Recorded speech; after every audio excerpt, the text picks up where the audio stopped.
what I would like to do is move to item 1B on the board business notice, and in compliance with board policy BC regarding meeting protocol. I would ask everyone please to stand as we do a moment in silence.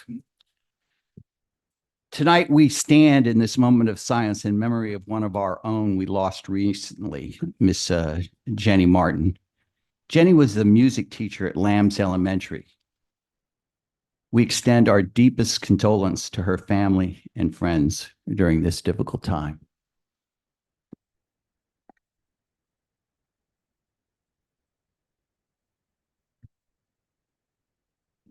I'd now ask you to please keep standing and we'll say the Pledge of Allegiance. I pledge allegiance to the flag of the United States of America and to the republic which it stands, one nation, under God, indivisible, with liberty and justice for all. Thank you. Moving on to item 1C. And before we get to that, according to our policy, because we do have consent items, the chair is required to ask the board if there are any items on the consent agenda which the board members would like to have placed back into public discussion. Mr. Chairman, The chair recognizes Mrs. Robertson. I would like to have item 13B removed and sent back to the regular agenda. And we would need, according to our policy, we would need two other votes or two other board members to agree. And I agree. I agree. Yeah, go to call the meeting order now. I think only needed three and I can move on. Call the meeting to order. Oh, yeah. Well,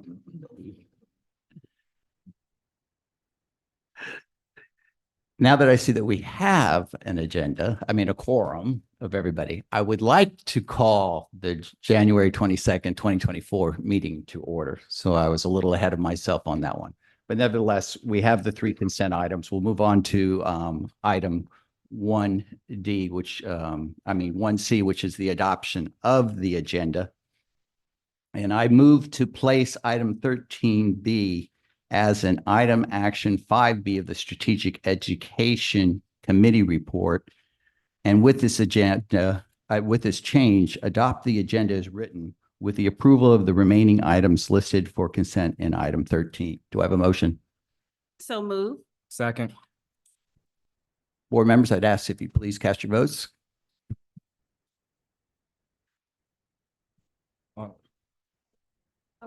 Please repeat it for this.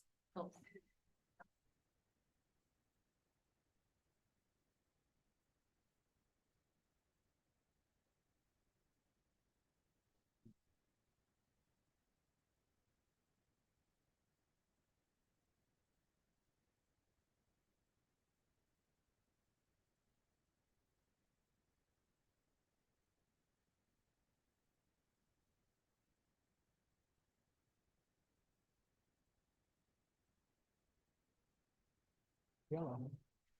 I'm well. How are you? It is Monday.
And the motion passes and the agenda is adopted as written. Moving on to item 1D Mr. is. Chairman, Yes, ma'am. before we move on, I have a point of personal privilege. You're recognized. Thank you. Mr. Chairman, and those that attend the agenda setting meeting, I would ask that moving forward, that you are mindful, there's only one item on the agenda that directly impacts student outcome. Our agenda should have at least 50% of our items to reflect student outcomes. So moving forward, if you all that represent us during the agenda setting meetings, to be a little more mindful that most of the things on today's agenda is adult driven. Thank you. So noted. Item 1D.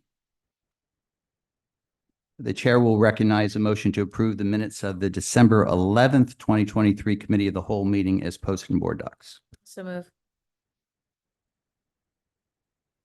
We have a second. Second.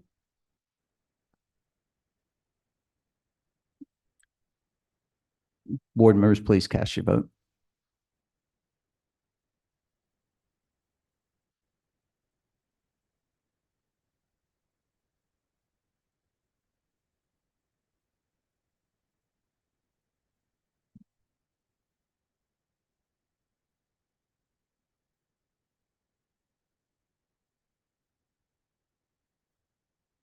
And the minutes are approved. On to item 1E, which is the approval of the December 11th, 2023 board minutes. The chair will recognize a motion to approve the minutes of the December 11th, 2023 board meeting as posted in board docs. So Do I move. have a second? Please vote.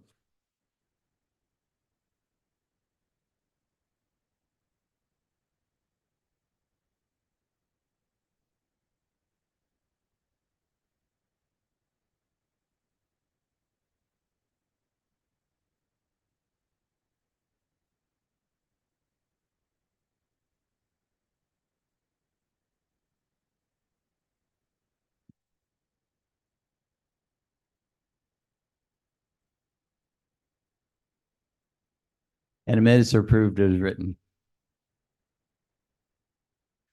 On to item 1F.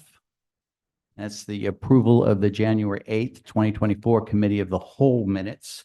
The chair will entertain a motion to approve the January 8th Committee of the Whole minutes as posted in board docs. So move. Second, Second. please vote.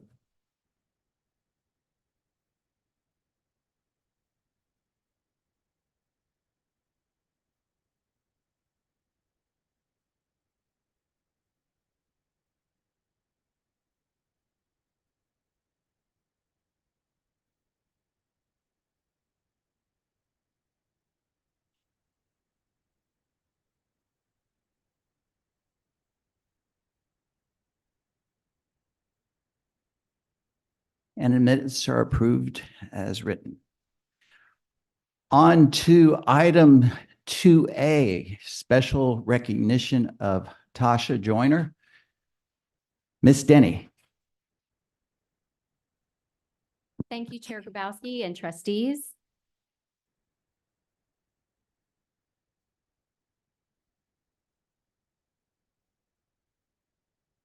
Tasha, do you want to come on out? Thank you. Yeah.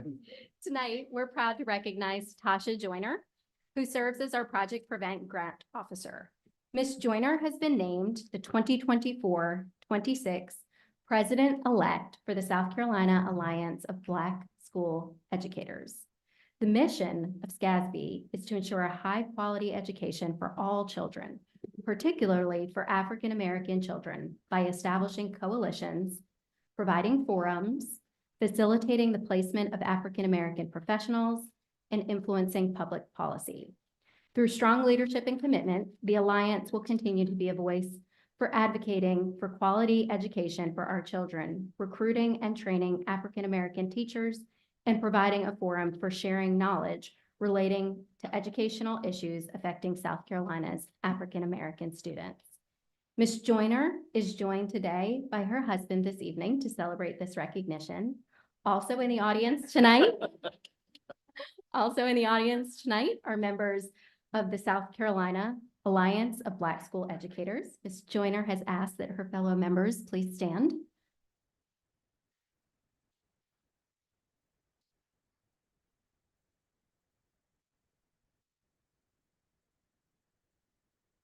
Ms. Joyner, we have a certificate to present to you tonight. Board members, if you would gather around Ms. Joyner for a photo.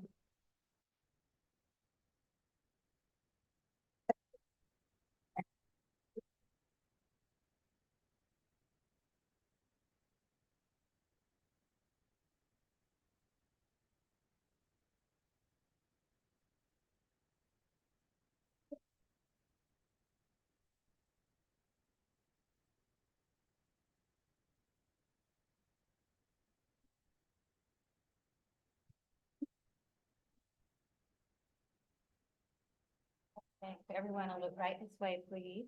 Here we go. Let's hold it for a few. Ready? 1, 2, 3. One more and one more. Beautiful. Got it. Thank you. Congratulations, Ms. Joyner.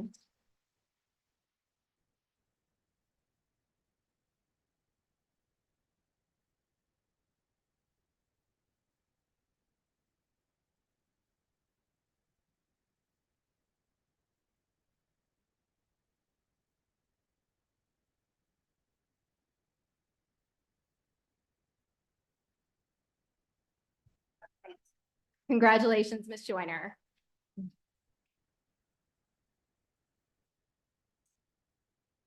Moving on to 2B, which is the South Carolina School Board Association Ethical Principles Commitment. Ms. Denny. CCSD joins districts across the state in this public gesture by our board to uphold these effective governance principles. Chair Grabowski will now read the ethical principles. As members of the Board of Charleston County School Board, we pledge our efforts to improve public education in our community and will solemnly try to represent the interests of the entire district when making decisions and to rely on available facts and our judgment rather than on individuals or special interest groups. Understand the proper role of the board to set policies governing the district and to hire the chief administration officer to carry out these policies. To encourage an open exchange of ideas by all board members during the decision-making process. To seek regular communications between the board and students, staff, and all segments of the community. To attend all board meetings to study issues facing the board and to enact policies and official actions only after full discussion at such meetings. To work with other board members in a contentious and courteous Freudian slip, right? Well done.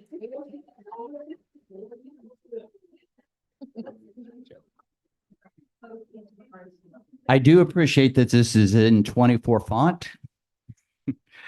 Manner befitting the public trust placed in the position of school board trustees. To communicate concerns and public reaction to board policy and school programs to the superintendent and other board members in a professional manner. To support employment of the persons best qualified for staff positions and to ensure a regular and impartial evaluation of all staff. To avoid conflicts of interest and to refrain from using our board positions for personal or partisan gain. To encourage recognition of the achievements of students and staff and the involvement of community residents. To support legislation and funding which will improve the educational opportunities and environment for students and staff. To take no individual action which would compromise the integrity of the board or administration and to respect the confidentiality of information that is privileged under the Freedom of Information Act. Study current educational issues and to participate in training programs such as those offered through the school board, Carolina School Board of Association, and to make our district's educational setting the best possible to encourage all students to achieve and to love learning. Thank you, Chair Grabowski.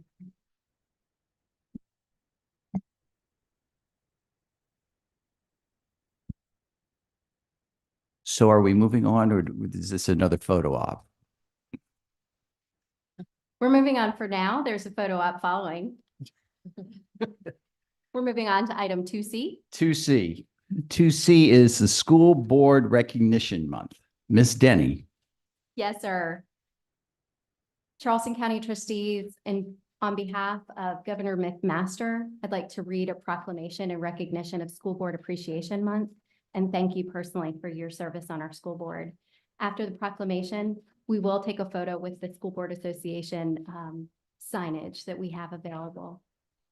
Whereas education is the foundation upon which the economic, intellectual, and social capital of our state is built, and whereas school boards directly influence instruction in South Carolina's public schools, and whereas the decisions of local school boards affect the present and future lives of children while setting the direction to prepare all students to be competitive in a local, state, national, and global 21st century knowledge economy, and whereas local school board members work with parents, businesses, education professionals, and other community members to represent their views and create the ideal educational vision for their public schools students.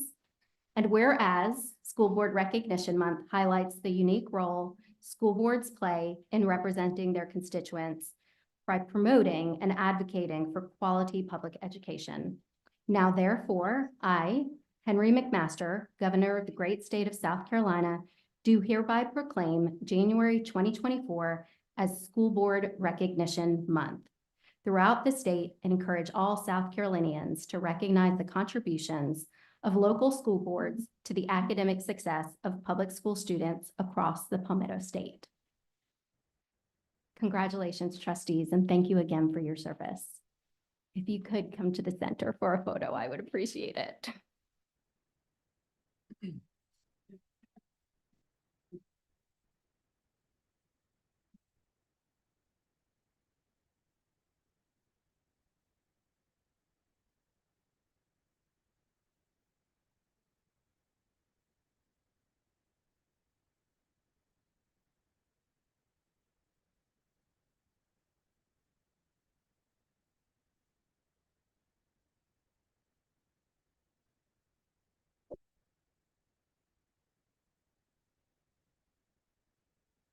Perfect, that's perfect, right there.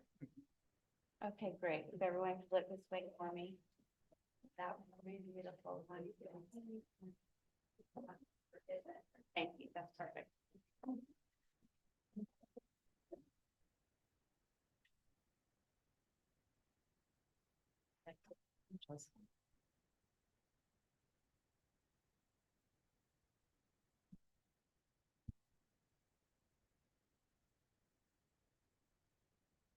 Moving on to item 3A, which is public comments. Just to set the rules straight, we will be asking speakers not to use the public comment session for personal or derogatory comments of any individual, to discuss personal matters, or to discuss matters otherwise private or confidential. Speakers are to discuss the issues, not individuals. Issues addressed should reflect the business that is before the board and or is relevant to the district. The chairman or his designee is authorized to terminate any speaker's time who does not observe this policy. With that being said, each speaker will be given 1 minute to speak. We have a long list of people that have signed up. The speaker will be given notice that their time is up and will be given an additional 15 seconds to close down their thoughts. At that time, the microphone will be turned off. And hopefully we can have an orderly procedure and move on. I will now turn this section over to the Vice Chair, Ms. Leah Watley. Thank you, Chair Grabowski. I will call up 3 or 4 names, and if you will file behind the podium, starting with Sydney Van Bjolk, Suzanne Hardy, Reverend Nelson Rivers, Jessica Town. Please state your name before you begin your comment. Hi, my name is Sydney Van Bullock. I'm here to speak about the new policy of signing up in person to speak, where my understanding is that this policy came about because there was a discussion in a Facebook group stating that one side was being heard more than the other. Well, unfortunately for everyone around here, this woke liberal activist has plenty of time to show up at 2 o'clock to get here to speak in front of all of you.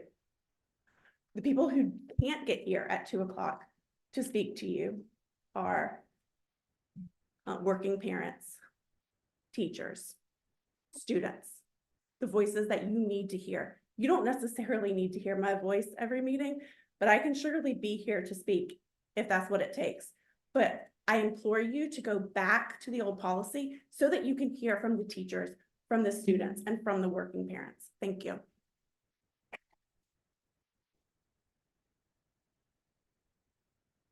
Suzanne Hardy, in your ethics commitments, you pledged to solemnly avoid using board position for personal or partisan gain. How do you justify the board chair speaking at a secret meeting of an identified hate group, Moms Against Liberty, who supported his election, LGBTQ and white supremacist positions? Sounds pretty partisan to all of us who were barred from the meeting.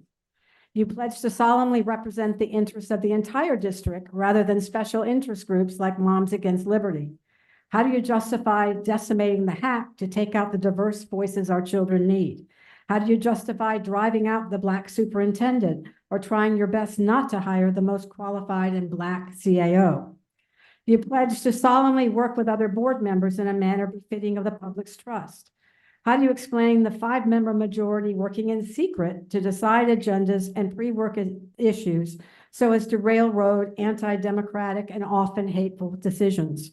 I say your lack of ethical commitments are a sham.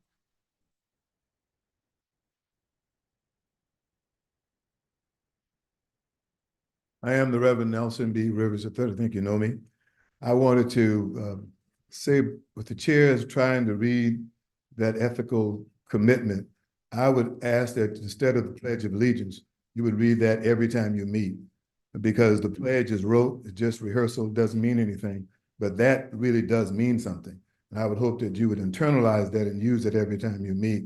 I challenge the board to stop being what you were, to start being what that says, that you're concerned about all of the district, all of the community, all of the children, and not just those that you were paid to come and represent. Also challenge you that you would look at the equity as more than just trying to be equal, but what equity really does mean. It does not mean treat everybody the same. If that were the case, Black folk would still be behind trucks, also be enslaved. It's about how do you make sure equitable treatment is done. If you haven't been able to get to that, maybe we can help you.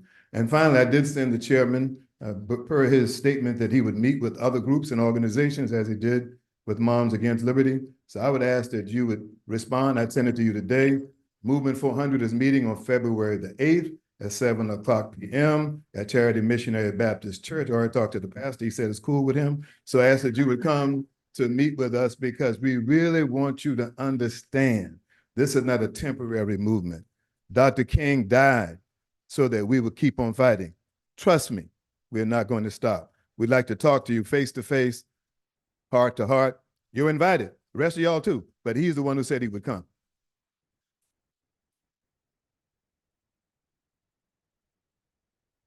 My name is Jessica Town, Mr. Chairman of the Trustees. I'm a member of St. Matthew's Lutheran Church and the Charleston Area Justice Ministry.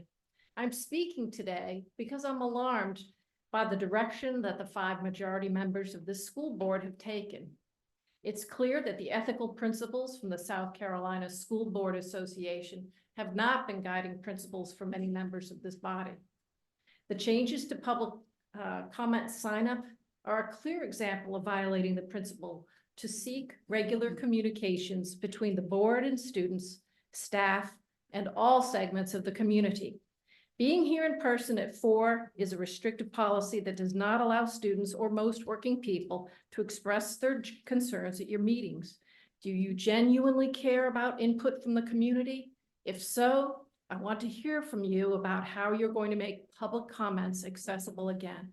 Members of the community are here today and will continue to show up to make sure that you act on your commitment to these ethical principles.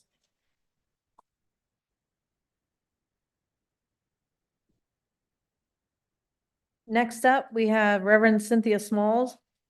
William Scott Morgan, Catherine Nagel, and Ronald Malcolm.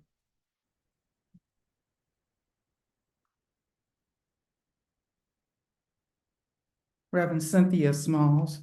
To this Board of Trustees, I said, thank you. Thank you for answering in my prayers and promoting Ms. Michelle Simmons to Chief Academic Operating Officer.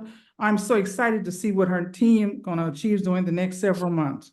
We must continue to celebrate the Charleston County School District scholars that graduate to become leaders such as Michelle. We thank you. Thank you, Ms. Simmons and your team, Ms. Foxworth. I saw them at the Martin Luther King Parade, was greatly appreciated. Y'all visually demonstrated y'all commitment to our children and our community from all backgrounds. They were given books, a good thing. Community outreach at its best. Thank you, job well done. I'd like to take this time, Mr. Jabrowski, to thank you for coming to realization on December 11th that we had to confirm. You took the time, you voted for Michelle, and that don't go unnoticed. Thank you for doing that. You probably didn't want to, but you did it. This is a true testament that you will and should stand up as a leader. I'm so glad to hear that you're going to meet all these groups to see how you, as the leader of this trustee board, take Charleston County students to the next level. Thank you.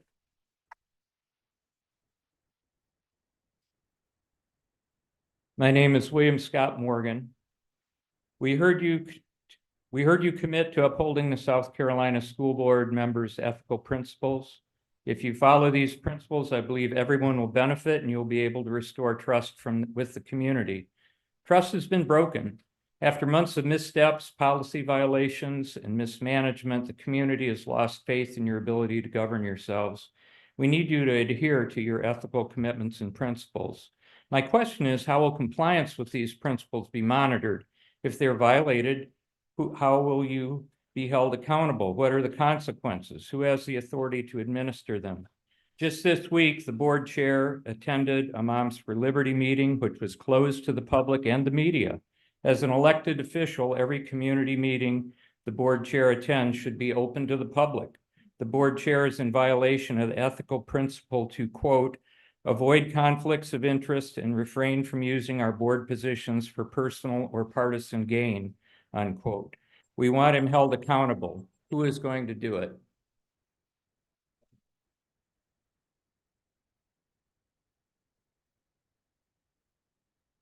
Hello, my name is Cassie Nagel. I think you all know me by now. I've been here for almost 3 years.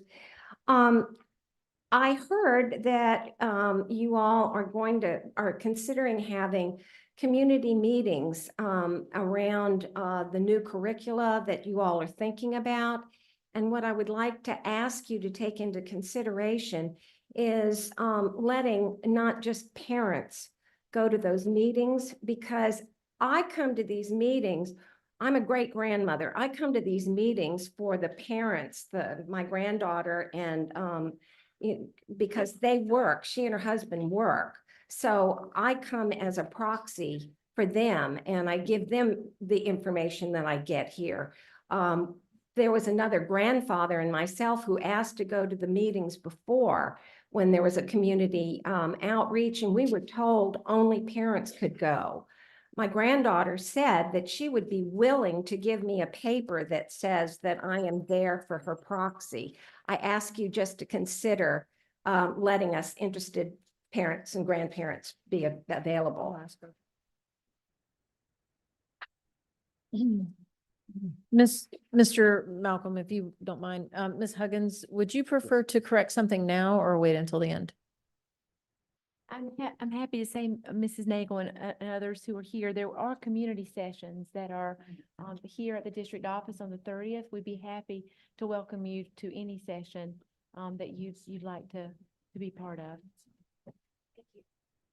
Thank you, Ms. Huggins. Thank you. Please go ahead. Okay.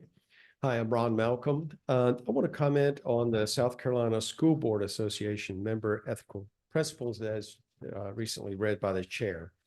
One item is we pledge our efforts to improve public education in our community and will solemnly try to encourage an open exchange of ideas by all board members during the decision-making process. And later in the source document of these principles, it says, when needed, engage in open, frank discussion with other board members. And I reflected on events over the last few months, and at times it has seemed that very, very important discussions are being held in private by factions of the board, and that some members of the board and the public have not been privy to these private discussions. And invariably, this leads to an erosion of public trust. So in the spirit of restoring public trust, I urge you to make a firm commitment to having open public dialogue regarding policies that are under consideration, because even the appearance of an undisclosed agenda creates suspicion, speculation, and confusion. Thank you.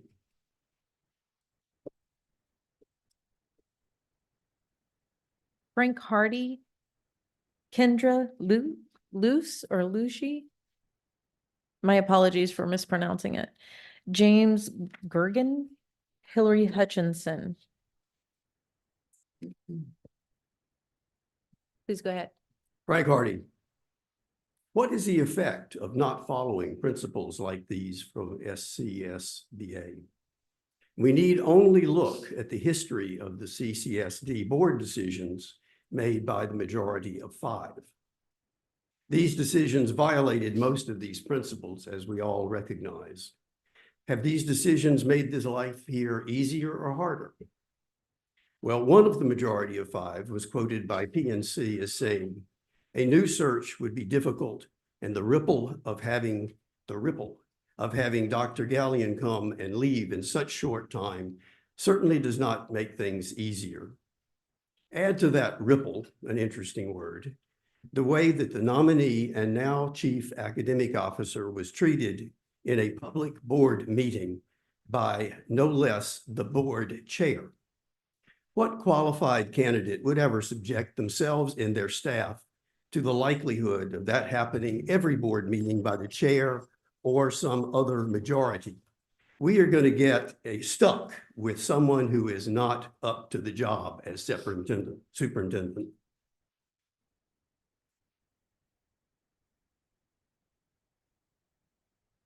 Hello, I'm Kendra Luce. I have mine in 100-point font, don't worry.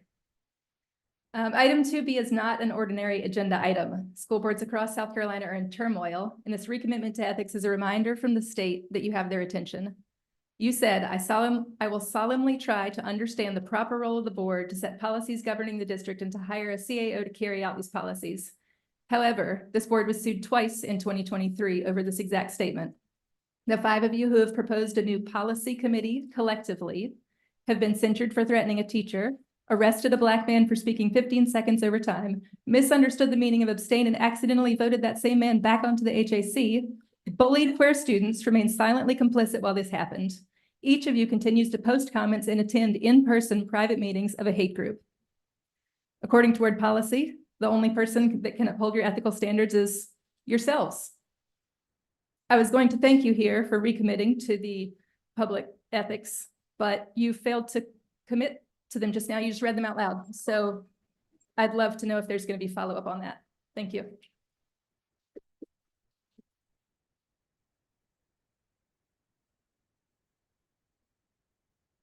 My name is James Gergen, and I'll free form it because I've got to scrap my written comments.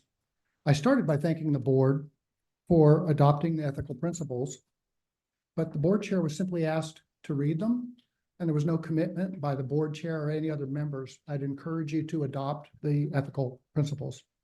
I did have another compliment for you that I will leave in here. I do appreciate that at the last meeting, when you faced a motion to change the order and move the public comments behind the vote for the CAO, the majority voted against that motion. And that was consistent with the principle of seeking input from all factions of the community. So thank you for that. A ray of hope for me in this was the board chair stating today that the limitation was business that's relevant to the district. That's a softer signal and one that's appreciated that we've not heard before. We were heard before, they were restricted to items that were specifically on the agenda. I think that's a better way to go. That's a better fit with our First Amendment rights. I think it's good for public servants to hear from the public and appreciate that. So my ask would be adopt the principles. Thank you. I did call for Hillary Hutchinson. Is she not? Okay. Just didn't want to pass her by if she was here. Parker Usery, Jamie Meissner, Peter Whitehouse.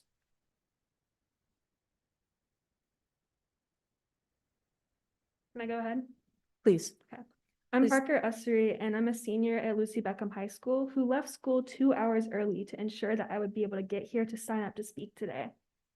I am here to tell you that the queer and trans community will not back down from advocating for liberation from all marginalized peoples, not just those in our community.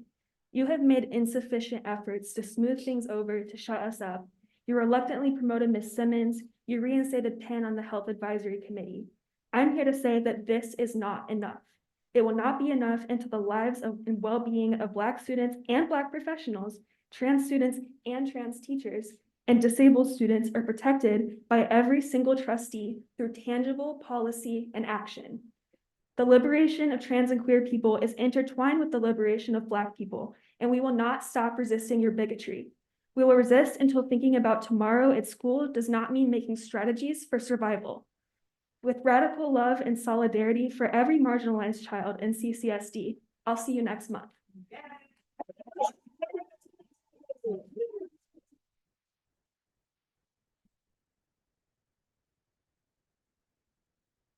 My name is Jamie Meissner, and that is a CCSD student that we should all listen to. One of you mentioned opportunities several meetings ago and the very importance of them to our children, and I completely agree. ESSER has been an opportunity. I know it hasn't been a cure-all, and we'll not get to keep everything, but I ask of you all to specifically keep our neighborhood schools in mind when the time comes to really make those decisions.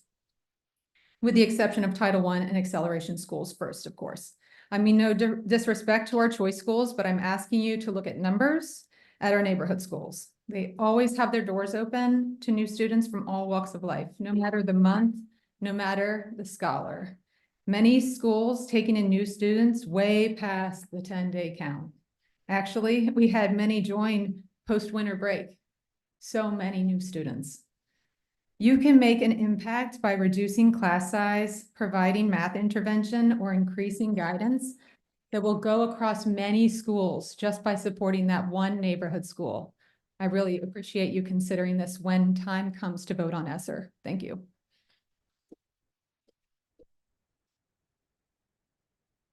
My name is Peter Whitehouse.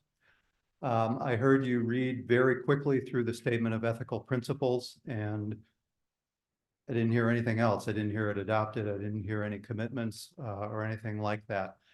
I taught American history and government for 20 years, and I can testify that, like our Constitution, these kinds of things are just lovely words on paper if we don't stand up and put them into action, defend them, commit to them, and make them real, not just a pretty speech. When you commit to making, for example, in the last item, Charleston School is a place where all students can learn, I wonder what you mean by that. You can't single out students and make them feel unsafe. You can't meet with what are recognized hate groups. You can't meet in secret. You can't deny students a safe place to learn, the opportunities to learn, and the chance to trust their teachers, the health professionals in the schools, and the administrators to keep them safe. Please make a stronger commitment.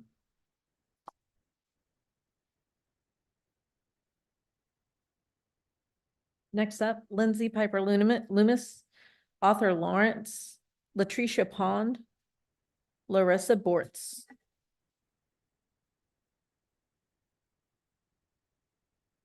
Hi, I'm Lindsay Piper Loomis. I'm a child of the Most High God and a member of the Low Country. There was a book that Miss Tara Wood was trying to read an excerpt out of that's in 13 of our schools, All Boys Aren't Blue. This book fosters support for a child who is sexually assaulted by an adult and okays this and basically makes the child, it normalizes pedophilia. Furthermore, then that child views porn for 7 years and it talks about that and then enters into and identifies as into a same-sex relationship. I heard at one of these meetings, one of the children that identifies as trans, they said that they were trans as a result of being sexually assaulted. In South Carolina, I'm speaking, you'll have your chance. Please don't address the. I'm sorry. South Carolina Task Force for Anti-Human Trafficking said that over 90% of the human trafficking cases in South Carolina are minors, and all of that started with sexual grooming. We need to remove this crap from our schools.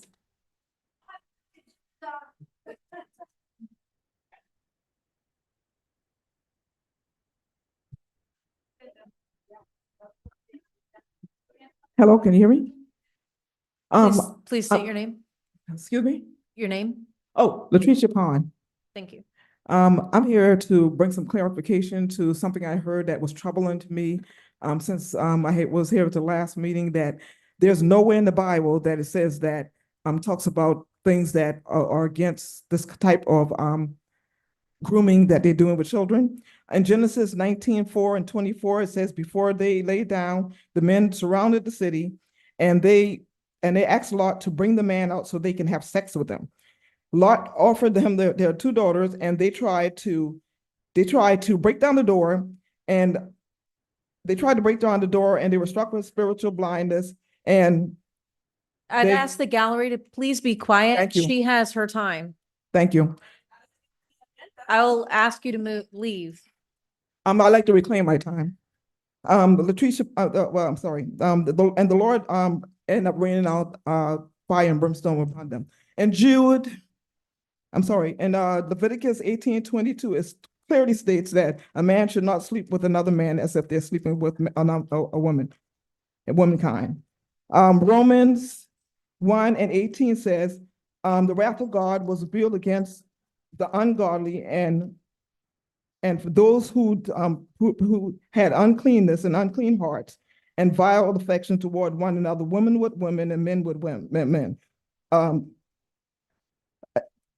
And likewise in Jude, it says that even Sodom and Gomorrah and the cities around them, in like manner, given into themselves to fornication and strange flesh, and are examples of such activity. Your time is up. Matthew 10:15, Luke 10:12, Luke 17:28 and 30, and Peter 2:5 and 6, Genesis 13:13. Your time is up. Thank you.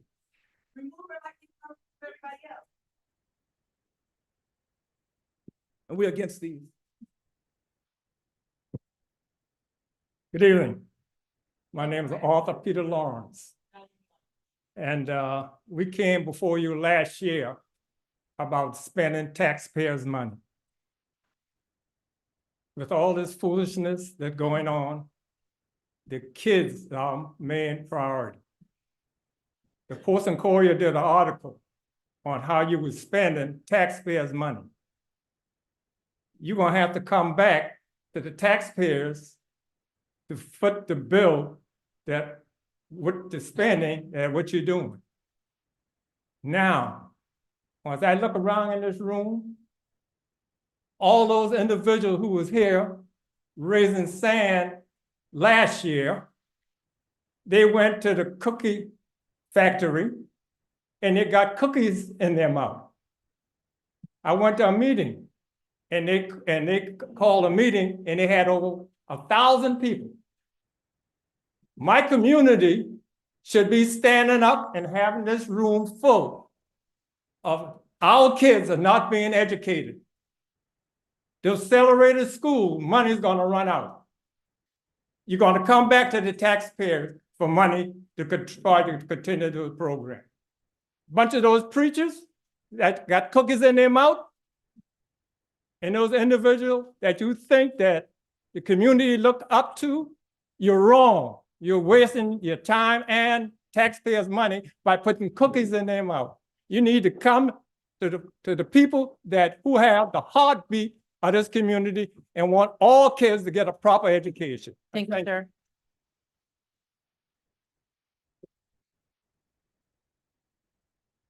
Good evening. My name is Larissa Bortz, and I'm the Vice President of the Charleston County Educators Association, Education Association. In honor of School Board Appreciation Month and on behalf of our President, Dorsey Montgomery II, we just wanted to extend our gratitude to the school board for the work that you do for our staff, our students, and our faculty of Charleston County, and say thank you. Thank you. Sue Dusher, Jody Stallings, Inez Manigault, and Craig Logan. That's her? Yes, ma'am. Okay. Good evening. I'm Sue Duker. I'm the parent of 2 students at Lucy Beckham High School. The new public comment sign up is making speaking not accessible, to most students, parents, teachers, anyone without a flexible job. So I would like you to change that. For a board majority that claims that parental input is so important to them, why are you making it harder for people to come and give that input?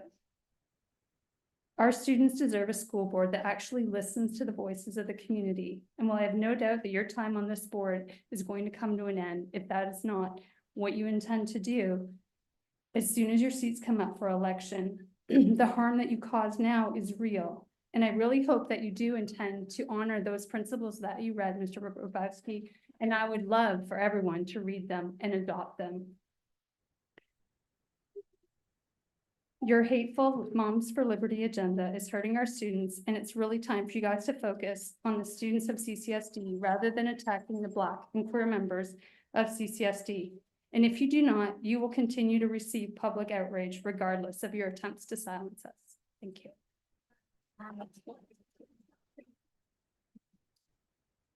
I'm Jody Stallings, CCSD teacher and director of the Charleston Teacher Alliance. A few weeks ago, we surveyed our teachers in Charleston County to find out what concerns they're having about halfway through the school year. And we took all of that information, our steering committee compiled it into a report. We forwarded that report to Ms. Huggins and her staff. And before the week was out, Ms. Huggins had read the report, commented on the issues, and had sought a meeting with me and other members of the CTA. And this morning at 7:45, she and some of her staff, Mr. Brigman, Ms. Denny, came to my school to talk to me about the concerns that teachers have in this district. Now, we know we're losing teachers, and when I stand up here and talk to you, it's usually about pay. And that's still very important and it's vital. But it's also important that teachers know their needs are being listened to and their needs are being addressed in an urgent fashion, because this is an urgent job. We're only as good as what we've done today. So I just wanted to thank very much publicly Ms. Huggins, her staff, and the school board for all you are doing to address teacher concerns. Thank you.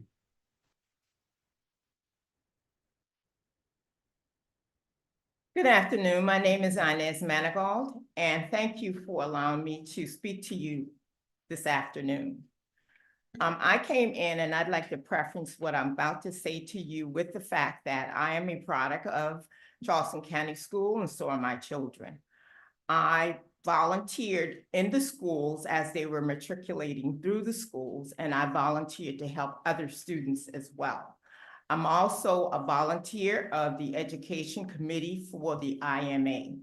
What I am dealing with right now, trying to get back into the system, because I have a program that I would like to implement that will actually reduce the classroom stress of teachers, reduce dropout rates, reduce suspension in and out of school, reduce crime, and actually prevent our students from matriculating into the Charleston County or prison.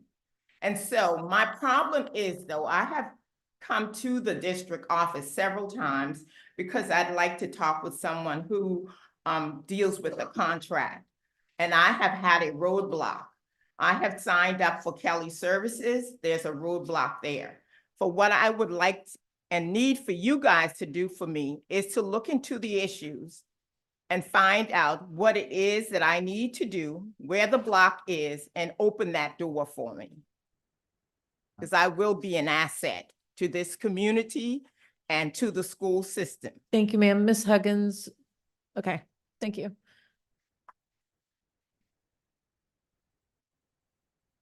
Hey, good evening. My name is Craig Logan. An old African proverbs starts by saying, "How are the children?" And I asked that question to this board tonight. Our schools aren't just institutions. They are the heartbeat of our community, and they shape the future of our children. And so as we move forward, my quest is that we move forward through transparent communication within our schools, that we work together to ensure that information is accessible, that discussions are inclusive, and that decisions that are made are for the best interest of all students within Charleston County School District. Transparent communication fosters trust, accountability, and collaboration, and it empowers parents to be actively involved in children's education, and it ensures that decisions are made based on the best for our students. And so as we move forward as a board, again, I asked that question, move forward asking, how are the children? Thank you. Thank you, sir.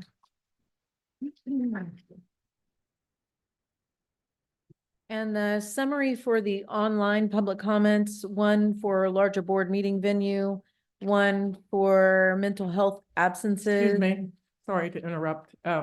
I had to step out and I came back in. I was one of the people that had signed up for public comments. May I speak now? If it's. I'm sorry, we've moved on with the meeting. Okay, ma'am, does anybody have a problem with it? Okay, please go ahead. All right, thank you. Thank you very much. I appreciate it. I'll be very. Please state your name. Yes, I'll be quick. My name is Hillary Hutchinson, and you've heard from me before, I'm sure, but I wanted to just address the issue of making our district the best possible educational setting for children to achieve and to love learning, which is in the ethical principles. And I want to address the issue of the superintendent search and just simply ask you to really be transparent in the process, to give us as much information as you possibly can. A lot of money was spent the last time out, including $52,000 for a consultant and all the money that was spent bringing people in and interviewing them. I would really like us not to waste our money again and get the best possible person for our students, all 50,000 of them. Thank you. Thank you.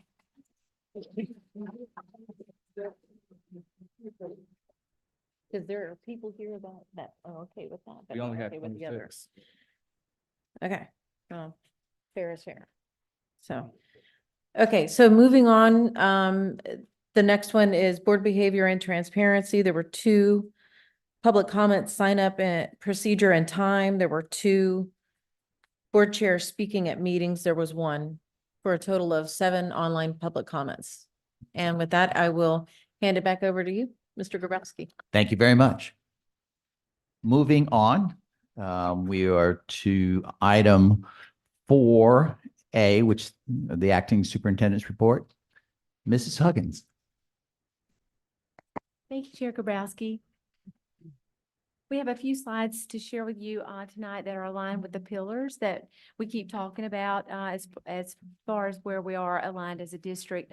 To start, though, we want to return back to Spotlight on CCSD and let you see some of the good things happening in our schools. Tonight, Baptist Hill High School and Wando High School are featured as part of a beanstalk. Maggie, you have it.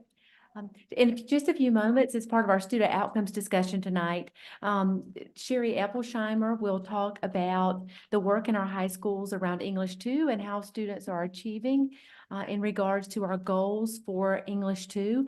Beanstalk in our schools helps promote just that, the love of reading and the tracking of reading. So you're going to hear from Principal Coker and Principal Drayton about the work that they're doing at Baptist Hill and Wando. It's about a 4.5-minute video. Thank you, Maggie.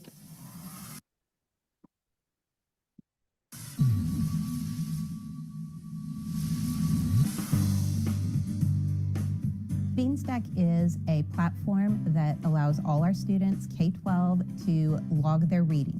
There are no tests or assessments. This is just truly capturing all the time they spend reading. We know that if students read more, they're going to read better. And so this is building on that, kindergarten all the way through high school. We wanted something measurable. We wanted something that was accountable and trackable, that we could then use that data to create reports, to share information, to inspire teachers, to engage in competitions amongst either students, grade levels, or other high schools. Once we get the data, then it becomes like a treasure box that we open up and we pull out all the little pieces and post it onto our social media so that students, teachers, and the community can all engage.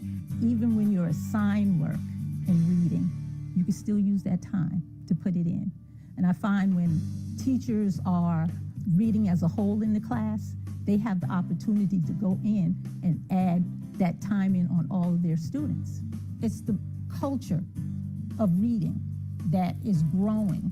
I mean, it's anything from reading a magazine to reading your book for class, for reading for fun at home. It really has it's just recording a part of your life and being able to see that grow and everything like that. So it hasn't been really something that's been added on or anything like that. It's just become an integral part. Well, I'm already doing it, so let's just have fun recording it. I think Beanstack is actually a really nice resource and lets everybody see how much they spend time reading. And reading's always been like an outlet for me, somewhere to go when something bothers me. It's really helped me with my literacy because I like to write reviews on the books I've read and share how I feel on them. So I think being able to analyze what I just read really helps me with my studies and what I'm doing in school. When you read a book, you've accomplished something, you know.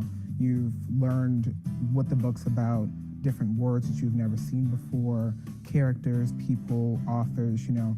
Every time that you finish a book, it's an achievement that you should be proud of. So logging that achievement into Beanstack is something that you can continue to track. Well, Beanstack is integrated as librarians, our literacy choices to help students to become lifelong readers. That's the goal here. We want to make sure that kids read for pleasure, for life. As a senior, I don't have a lot of time to put aside and read, and with Beanstack, it really helped me. Like, it really helps me set aside the time. When it's time for Beanstack, I just put everything away and it's time to read. I like that it can help me keep track of my books because sometimes I'll forget the bookmark where I left off. So I use Beanstack and I use it on my phone and I'll put like the name of the book, what page I was last on, and then it can also log into minutes. Here at the high school level, we foster student engagement through Beanstack, through competitions throughout the school, through competitions through teachers. And it's fun to go to the principals meetings too and beat out the rest of the principals and have the trophy and everything. So not only between this here at the high school within the grade levels, but also school-wise, competing to other schools. Well, I think that's really the bottom line of it, to be honest with you. It's going to be the competitive nature. Because most individuals, when you're in a competitive type of, I don't know, program, arrangement, whatever, if you have to compete, it means something to you. And when it means something to you, you're going to be able to give it your all. You're going to do what it takes to perform at a high level because nobody likes to lose, especially when it's something that you're good at. And I think that's what Beanstack has done for so many of our kids. It's put them into an educational, competitive session where I'm battling my friend to see how much we're going to be able to read. So it inspires kids to read, you know, it makes it competitive, and they've been rising to the occasion. We brought on Beanstack in the fall of 2022, and we had a 15 million minute challenge last year.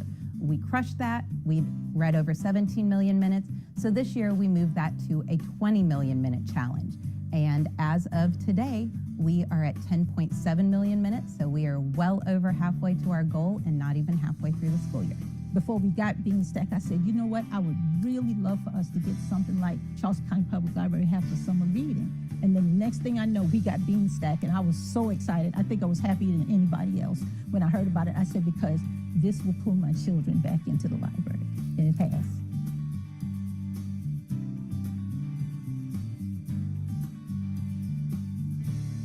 So oftentimes you ask us, what do you think is contributing to the positive student outcomes that you're sharing with us? And we often say we can't attribute it to any one thing, but a conglomeration of things. And Ms. Simmons and I believe that Bean Stack is one such thing, and we see it positively contributing to students throughout the system. So a little later on, again, Dr. Epplesheimer is going to share in the student outcome portion of SEC about how our students are achieving in regards to English too, and we think this is one positive contributor of that. I want to thank Ms. Simmons and members of her team who from the central level lead this effort. We're going to move on now to a few more slides. The first focus on Pillar 1, again, making sure students have grade level instruction. I want to remind the public, those here with us today, those viewing online with us now, and you as trustees, that the textbook adoption process is underway. Again, this is being led out of our CAO's office. Ms. Simmons and members of her team, Susan Rawlings, are supporting this effort. Right now, the teacher review period is open and schools are hosting open houses. If you'll make sure you see your district email, I've sent to you a list of when different schools are hosting different events. Some have open drop-ins at any point. Others have specific events that you can go into and see. If you'll just let the principal know that you'd like to come so they can welcome you, we would be grateful for that. In the next day or two, we'll also be sharing, Ms. Simmons and I have worked on a PowerPoint that will go through each option for you in the ELA curricular options so that you can see firsthand as a trustee what options are out there, how they're rated, and what we believe to be the strongest parts of each option. So again, we'll send you a very fact-based presentation in the next few days so that you as trustees can view that. Additionally, be advised that for the public and for you as trustees, that this adoption process is not limited just to English language arts, but to the other subjects that you see there. It's a K-12 adoption. Again, most of the options on the screen are for advanced placement courses that are at the high school level. So if you have questions about those, certainly let me and Ms. Simmons know. We'd be happy to review any of them with you. On January 30th, as I believe someone in the audience asked earlier, we do have our community review here at 75 Calhoun Street. We invite trustees, we invite members of the public to attend those sessions in addition to things held at school. Also, February 16th will be the ELA Textbook Adoption Committee meeting. We have a teacher representative, and I want to make sure that you as trustees hear this, that our public hears this, and that our schools hear teachers, not necessarily teacher coaches, not principals, not assistant principals. I see some of those folks in the office, in the audience. We value everyone, but teachers will comprise this committee that will be led by Susan Rawlings on Ms. Simmons's team. Then in March, we'll bring to you a recommendation. We'll bring to you a recommendation for approval. Also, what we want, you know, as we focus on high quality teaching and outcomes for students, is that our school choice application process launches tomorrow. So for you as trustees, if you get questions about this, if you'll forward those to our office, we'll make sure they're appropriately routed to Robin Jones and her school choice team. Applications open tomorrow. We have a virtual choice fair on the 27th. If you'd like to attend, certainly let us know. We'd be glad to host you. We have application assistance events planned for 2 different days in February. The application will close a week from tomorrow, and then application decisions will be released in April with a deadline for acceptance by early May. So again, if you have questions about the school choice process, we get lots of those. We get lots of those from your constituents. Please feel free to let us know. The second pillar on which we'll focus as part of the report tonight is hiring highly qualified teachers and leaders. As you heard Mr. Stallings earlier, a primary concern of teachers, as evidenced in the CTA survey and a survey that Mr. Calhoun, Mrs. Roberson, Mrs. Watley, and Mr. Grabowski got to review last week, is compensation. And so this morning, Mr. Brigman got to hear from CTA leadership about all the different things that teachers would like to see, not only in regards to compensation, but also benefits, how we look at their leave and various other things. First and foremost, however, we've convened a classified staff compensation committee to look at how we're compensating our classified school-based staff. We've heard universally, not only from you as trustees and the Audit and Finance Committee, but also from principals and classified employees, hey, Anita, we've got to do something about classified staff compensation. So this committee has been convened. The group will develop recommendations and bring them forward as part of this FY25 budget cycle. In addition to that, I want to publicly again thank Mr. Calhoun, Mrs. Roberson, Mr. Grabowski for attending in person, and then Mrs. Watley viewed the video last week of the meeting with Audit and Finance board members and our board officers, and the Teacher Compensation Task Force leadership was on last week, January the 18th. A lot of the discussion was around the impact of these changes on teacher retention, the concerns that the group has, comprised again largely of teachers, and how also the classified salary study might be framed in order to bring forward solid recommendations to you, the leadership. Next, Maggie, you'll see here that we have teacher listening sessions scheduled to talk about the recommendations that have come from this group right now. There are sessions scheduled for Stall High School, Wando High, C.E. Williams North Middle, and Angel Oak Elementary. This will be an opportunity for our teachers to hear updates and provide input on this work around the Teacher Compensation Task Force. Again, really want to thank the Audit and Finance team and the board officers for their time in sitting down and actually meeting with this compensation task force last week. Hey, Anita. Yes, Mr. Kelly. Sorry, my brain is, when I've got a question, it's hard for me to move past it. No problem. Go right ahead. Mr. Kelly, what I was going to hope to do is I was going to let them finish their presentation, then open up the floor for questions. Okay. It'd just be easier. You're in charge, boss. We'll go on then to the next, so that you know, one slide back really quickly, Maggie. I want to make sure board members that you know you're invited to January 27th. Also, as part of this is the recognition that we don't have enough teachers. And with the sunset of ESSER, we need to figure out how we make sure that the best teachers are in our classroom. So January 27th, there'll be an open hiring event at Stall High School. There'll be a preview hour, however, for ESSER-funded employees, so that they can come in, meet with principals and other staffers. If you'd like to attend that event, be part of it, see what the HR team has planned, certainly let us know. We're willing to certainly host you at that event as well. Last, we'll focus on the wraparound services. Thank you, Maggie. Dr. Copley was in here earlier. Thank you, Dr. Copley. I want to share the information. If you'll skip one ahead, Maggie, I'm sorry. Those wraparound services, which is Pillar 3. Dr. Copley, many of you inquired about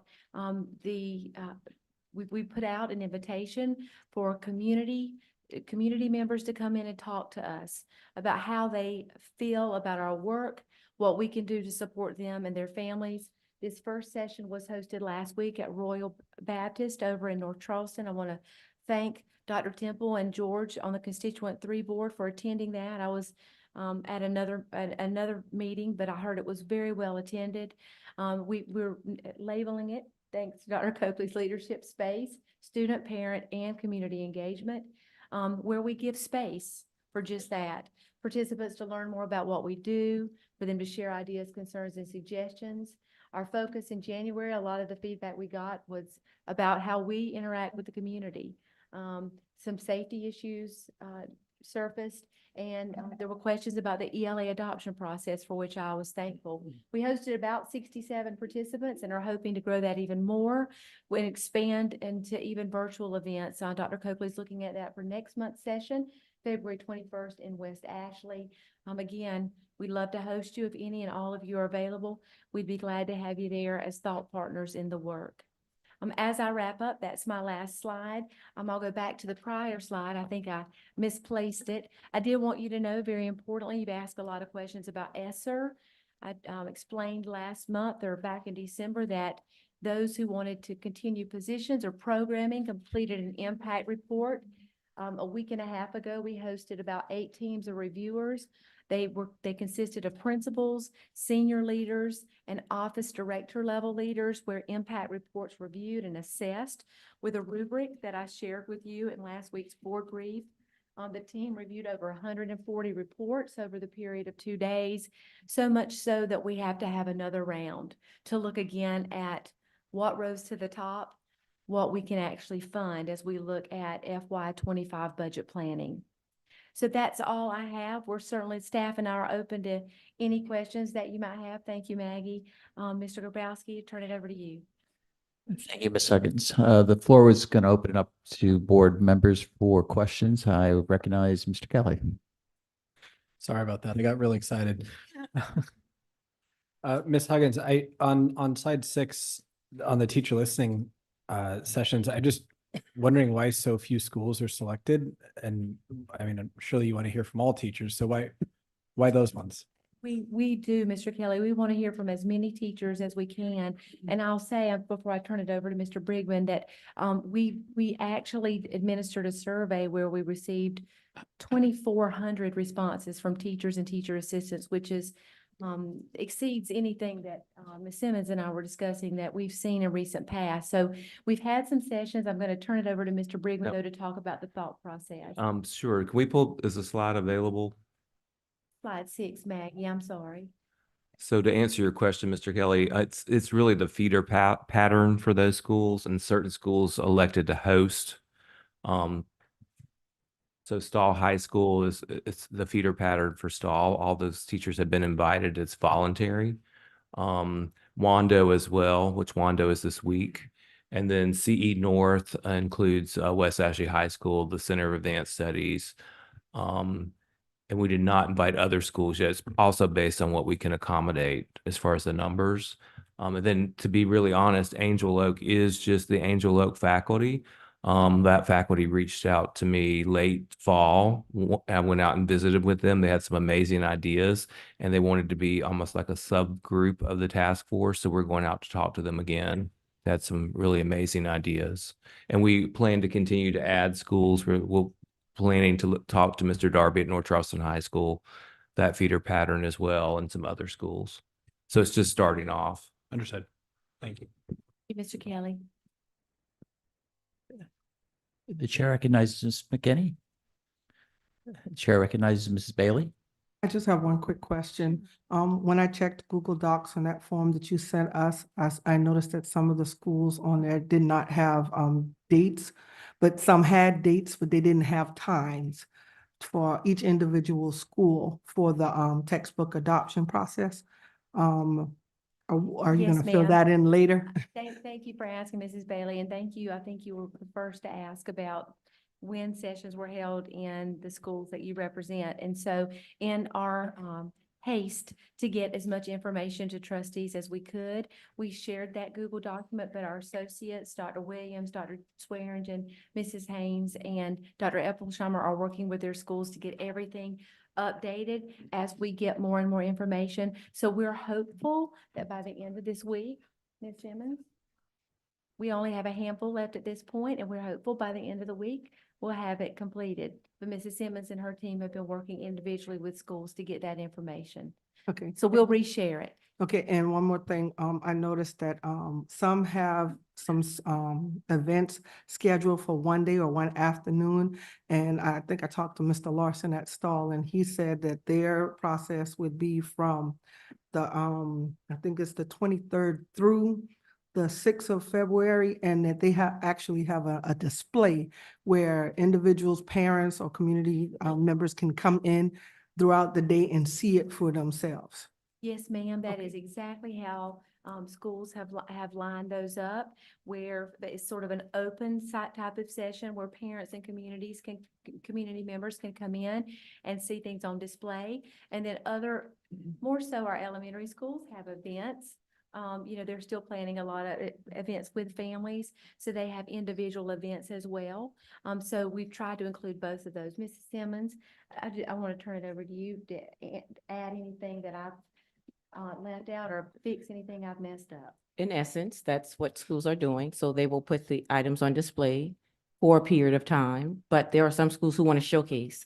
They want to feature a particular night, PTA night, or a special event to make sure that parents have the benefit of hearing directly from their staff as well. So I'm thinking that's what you're seeing when you see a particular date. Doesn't mean that they are not putting the items on display. That's just a feature date. Okay, thank you. Thank you, Ms. Simmons. Thank you, Ms. Bailey. Chair recognizes Mr. Calhoun.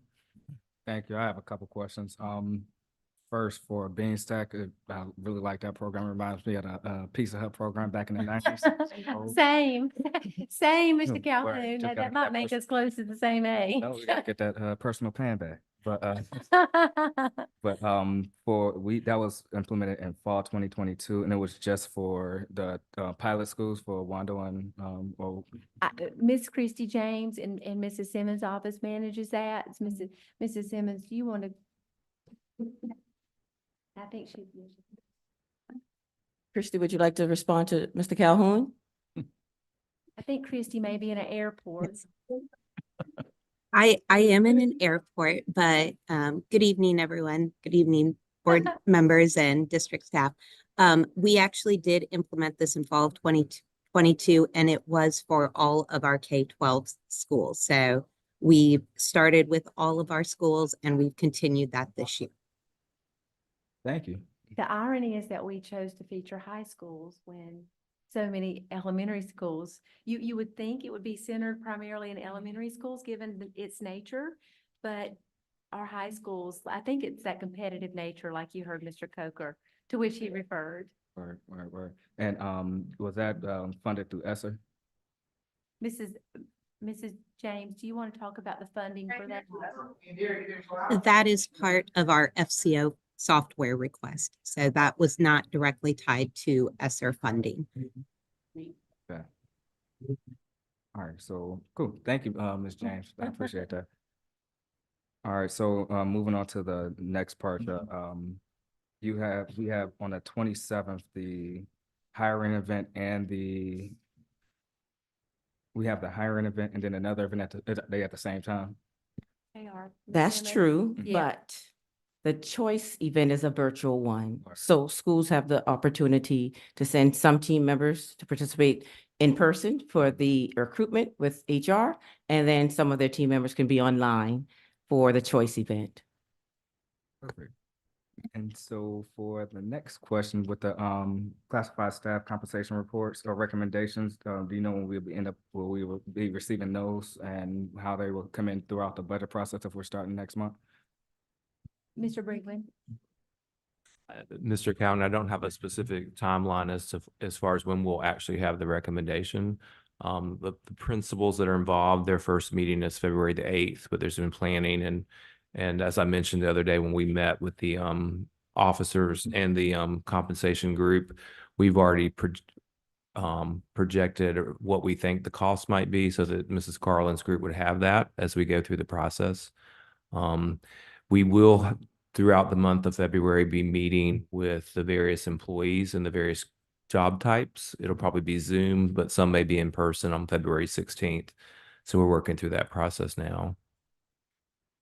Mr. Collins, it's a very good question. Principals have been talking to us for over a year about this. It's the feedback from principals that actually prompted the change in how we staff and support data clerks last year. And so we have a placeholder with Mrs. Carlin. Thank you for the question. I only have one more question for the ESSER impact reports. Do you foresee us having those before the audit and finance meeting? We'll have reviewed them the second time before the Audit and Finance Committee, committee meeting, Mr. Calhoun. We'll do our best to bring some sort of report or summary to you at that meeting. I can't promise, but we'll do our very best. Yes, sir. We know that that is a really time-sensitive matter, and we've expedited this to the greatest extent that we can. We want to make sure we do a really thorough job because we know that some of the key levers that have propelled student achievement, particularly in some of our schools of high poverty, are linked to ESSER funding. So we want to make sure we do a really thorough job. Thank you. Yes, sir. Thank you. Chair recognizes Ms. Watley.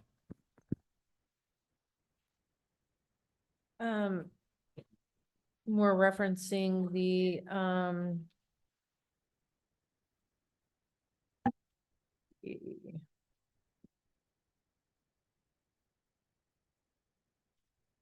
I think it's slide 4, the priority hiring and employee compensation. And it kind of ties into the other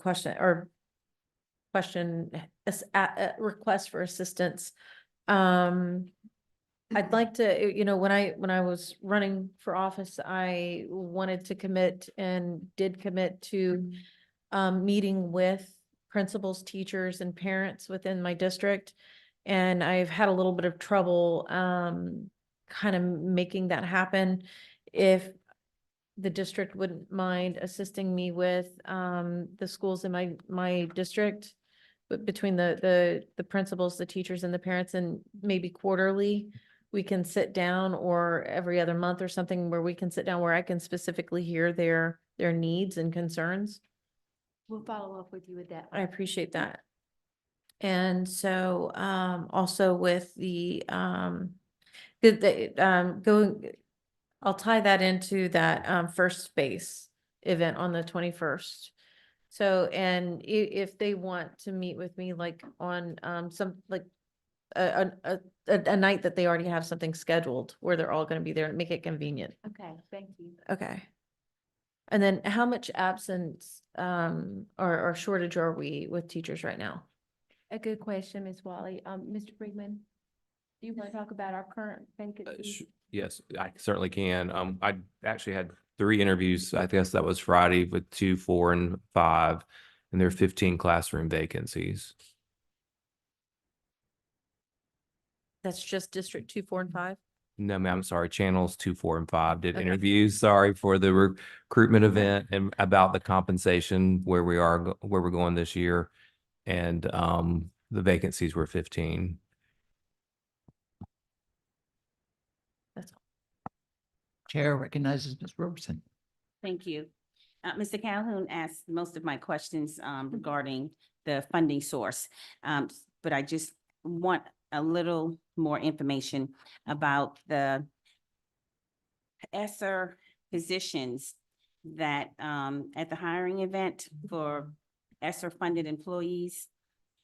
Mr. Brigman, how many positions do you think that is? So let me make sure I understand how many positions are ESSER funded right now? Yes. Across, so between classroom teachers and non-classroom, about 325.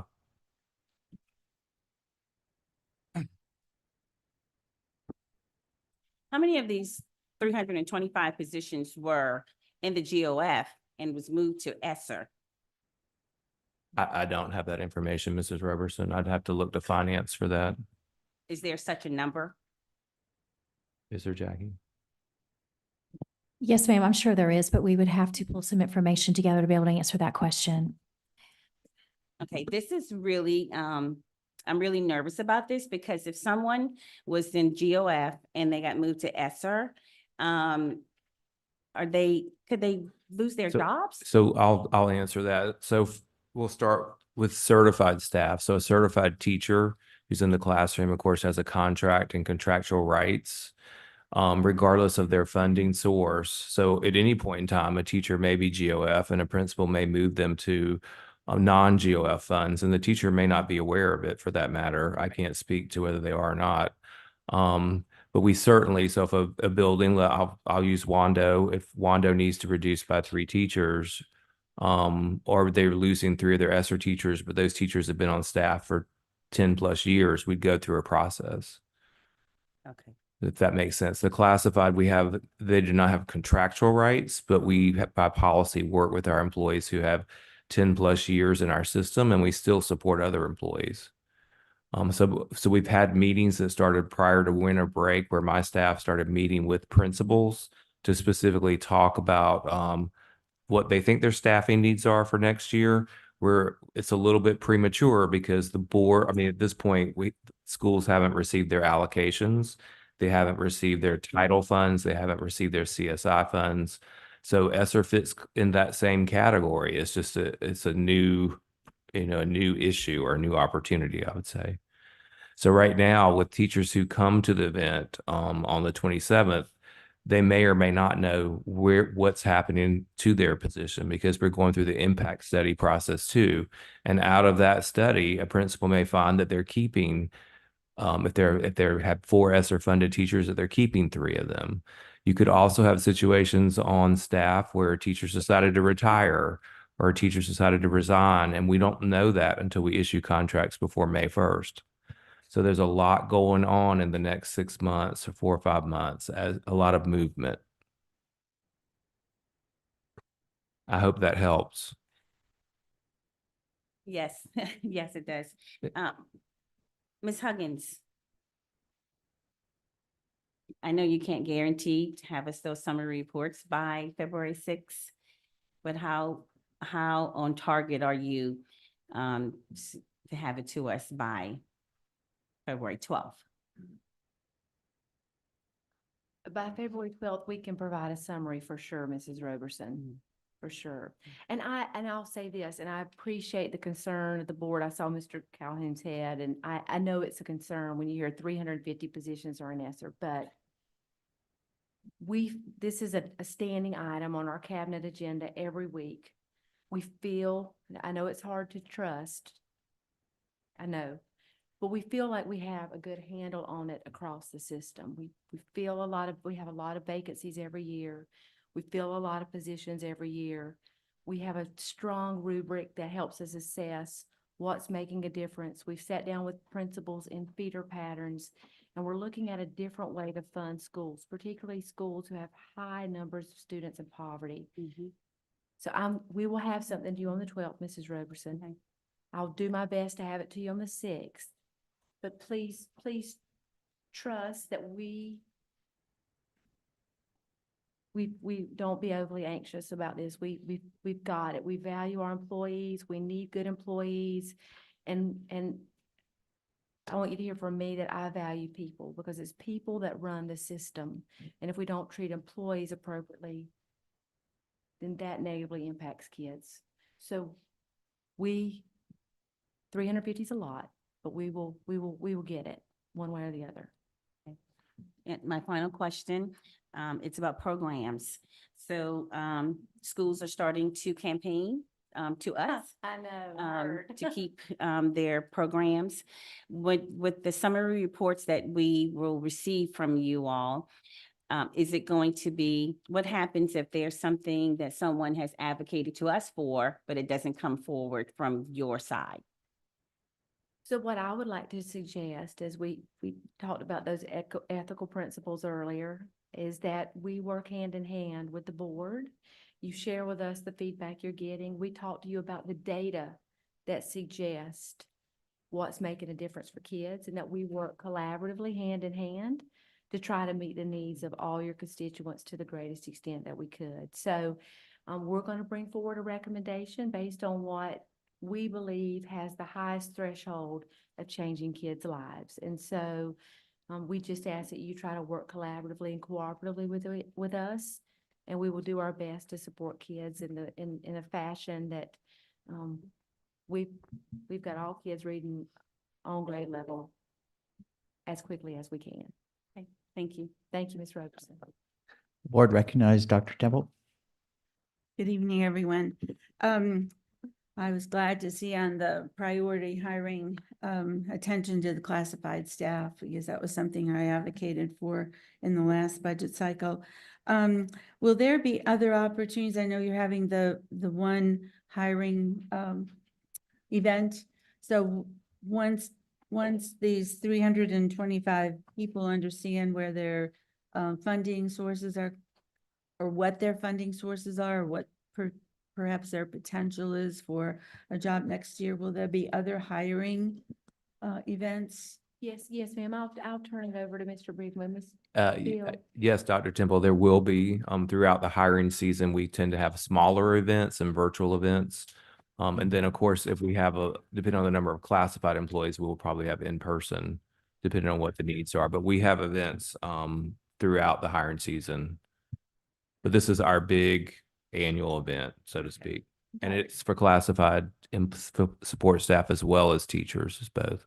And Bill, will you talk to the board about how your team started before the winter holidays, meeting individually with ESSER funded employees so that they have knowledge of that place? I mentioned that We've met with principals to talk about staff, but also my staff went out and met with employees who were funded by ESSER to talk about the process, what was coming up next, to really help them understand, and have, as far as I know, are maintaining contact. So we started that right after Thanksgiving. A team of people have gone out. So again, I know it's when you hear 350, that's like, whoa, but we've started meeting No, I individually know. with those. I mean, there's a employees. lot of people that we have Yeah. turnover. on. Yes, ma'am. Yes, ma'am.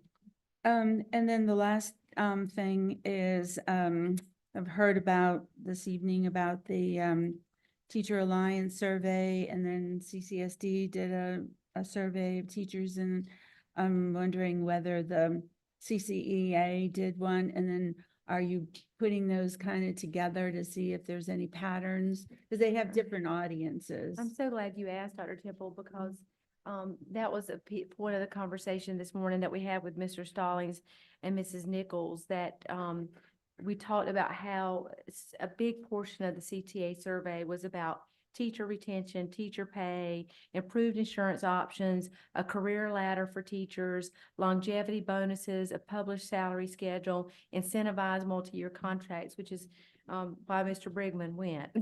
And during the time that we had with Mr. Stallings and Mrs. Nichols, I think that the results from the 2,400 teachers and TAs who did the survey, and this portion of the CTA survey was very closely aligned, like within percentage points. Right. Our survey was a retention survey. We really wanted to learn more about how the compensation, based on what the board decided for 2024, how it impacted teachers moving to step 40.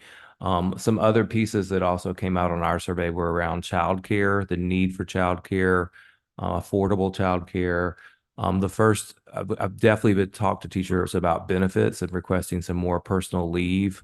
So we're revisiting that. Years ago, we had 5 personal business days for teachers, and now it's 3. But also health insurance. It's the first time recently I've heard concerns about the cost of health insurance, which comes to the state system, which we don't have any influence over the cost of health insurance. But we certainly can lobby and let PIBA and our state legislators know about the concern. Those, I think, were the main differences. I mean, you had some others around It was the PD biggest and part of the conversation this morning, but those were the biggest things. Teachers also talked about planning time and how to make their quality in the survey, their quality of life better as educators, which we've tried to focus on over the course of the last year too, Dr. Temple. Thank you for the thoughtful questions. Chair recognizes Ms. Waters.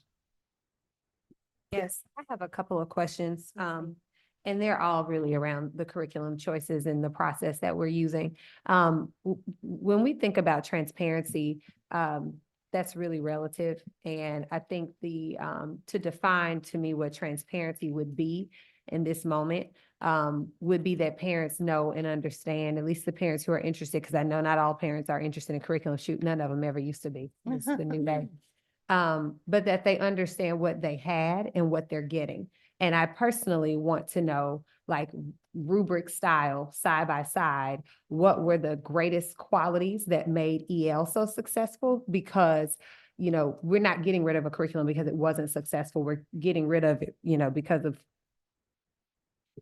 not funding. Controversy, I'll call it. But there were some qualities that came up when I visited schools.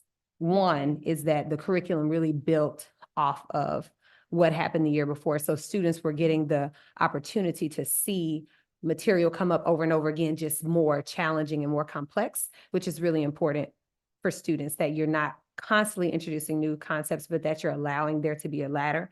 There was also the fact that there was scaffolded exercises, so differentiated instruction sort of built into it. Diversity, and then people were really excited about the writing samples. And so I'm, and I say people because I didn't actually get to look at any and compare what was before to what I saw. What I saw was really good. we know that writing is also really important for reading comprehension and for teachers to be able to understand. And so I would expect that any curriculum we're even entertaining would at a minimum have those things. And certainly that's not an exhaustive list. I would defer to the chief academic office to develop a rubric based on what you know those qualities to be. But I want to personally see side by side that we're not losing anything, because it's my schools, lots of my schools that for the very first time saw progress, and I don't want them to stall because we had a lot of nonsense going on. I appreciate that a lot, Mrs. Waters. Thank you. We will, Mrs. Simmons, before Mrs. Simmons and I send the deck that we have, that is almost prepared to send to you, we will go back and revisit and ensure that there is some sort of side by side so you can see EL compared to the item. So we'll work on that. Thank you for that thoughtful suggestion. Thank you. And I really want to also make sure whatever we do, we're being intentional about bringing diverse literature into classrooms, because students just don't read what they're not interested in. And so I don't want us to find some like bland set of curriculum and then not have the supplemental materials that are going to really engage readers. And so then the other thing is still related to curriculum, but just something we've never talked about, I've never really heard. But I know that with us having struggling learners or readers who missed the opportunity in school, like by the time we get to high school, we really need high quality curriculums. And so where's the conversation around getting high quality curriculums in our high schools, specifically those with lots of lower performing students, so that we make sure they're continuing to get scaffolding and they're not matriculating out of the system and really functionally illiterate? To that point, we haven't had that conversation here at the district office, but the team I work alongside with, Susan Rawlings in particular, and several of the district instructional specialists, we've been taking a hard look at that Ready for High School course to determine it's an intervention and it's designed to support our struggling readers at the high school level. And we're not seeing the results we want to see, the accelerated results. And so Read 180 is the program that we've been using. It's evolved. There's some iterations of Read 180. Say that was old. To be honest, Like be that was honest. when I was teaching. Microsoft Me Word. too, me too. I had it when I was an assistant principal, and that was a long time ago. But so for that very reason, we are taking a hard look at that program to see if it's right, if it's going to get what we're looking for when we put a high schooler into an intervention program. That's to accelerate them, to get them ready for those high school credit bearing courses. And so while that conversation has been amiss at this level, I can assure you that we are having that conversation at the learning services level. And Mrs. Waters, we share your desire to ensure that kids have authentic texts that are diverse in nature across the system. So we've noted that and your other suggestions. Thank you.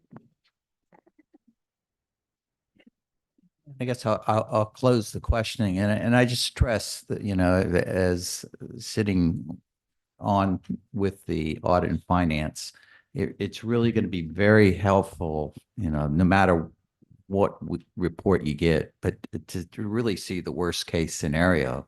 I mean, if we've got 300 plus teachers, it really would be nice to have some type of projection, which we won't, you know, obviously can't hold you to it because there's so much that's got to go on, but to know what can be absorbed and, you know, what is the whole that we're actually looking at. So that's the only thing I would stress on this survey. Thank you, Mr. Grabowski. Mr. Grabowski, I have another question. Ms. Bailey? Ms. Huggins, talking about multilingual learners, during this hiring process, are we, first, is the funding for multilingual teachers or assistants, is that a part of ESSER or is that in the general fund? And is there a process to where we are hiring more multilingual teachers? Because I've had some principals and staff from elementary schools that say they're in dire need of more multilingual teachers. We are, Mrs. Bailey. We are in dire need. We currently staff 60 students to one, and that we are doing our best to prioritize the MLL process or the MLL needs in this next budget cycle, determine how we staff, because our MLL population is our greatest, our quickest growing population here in Charleston.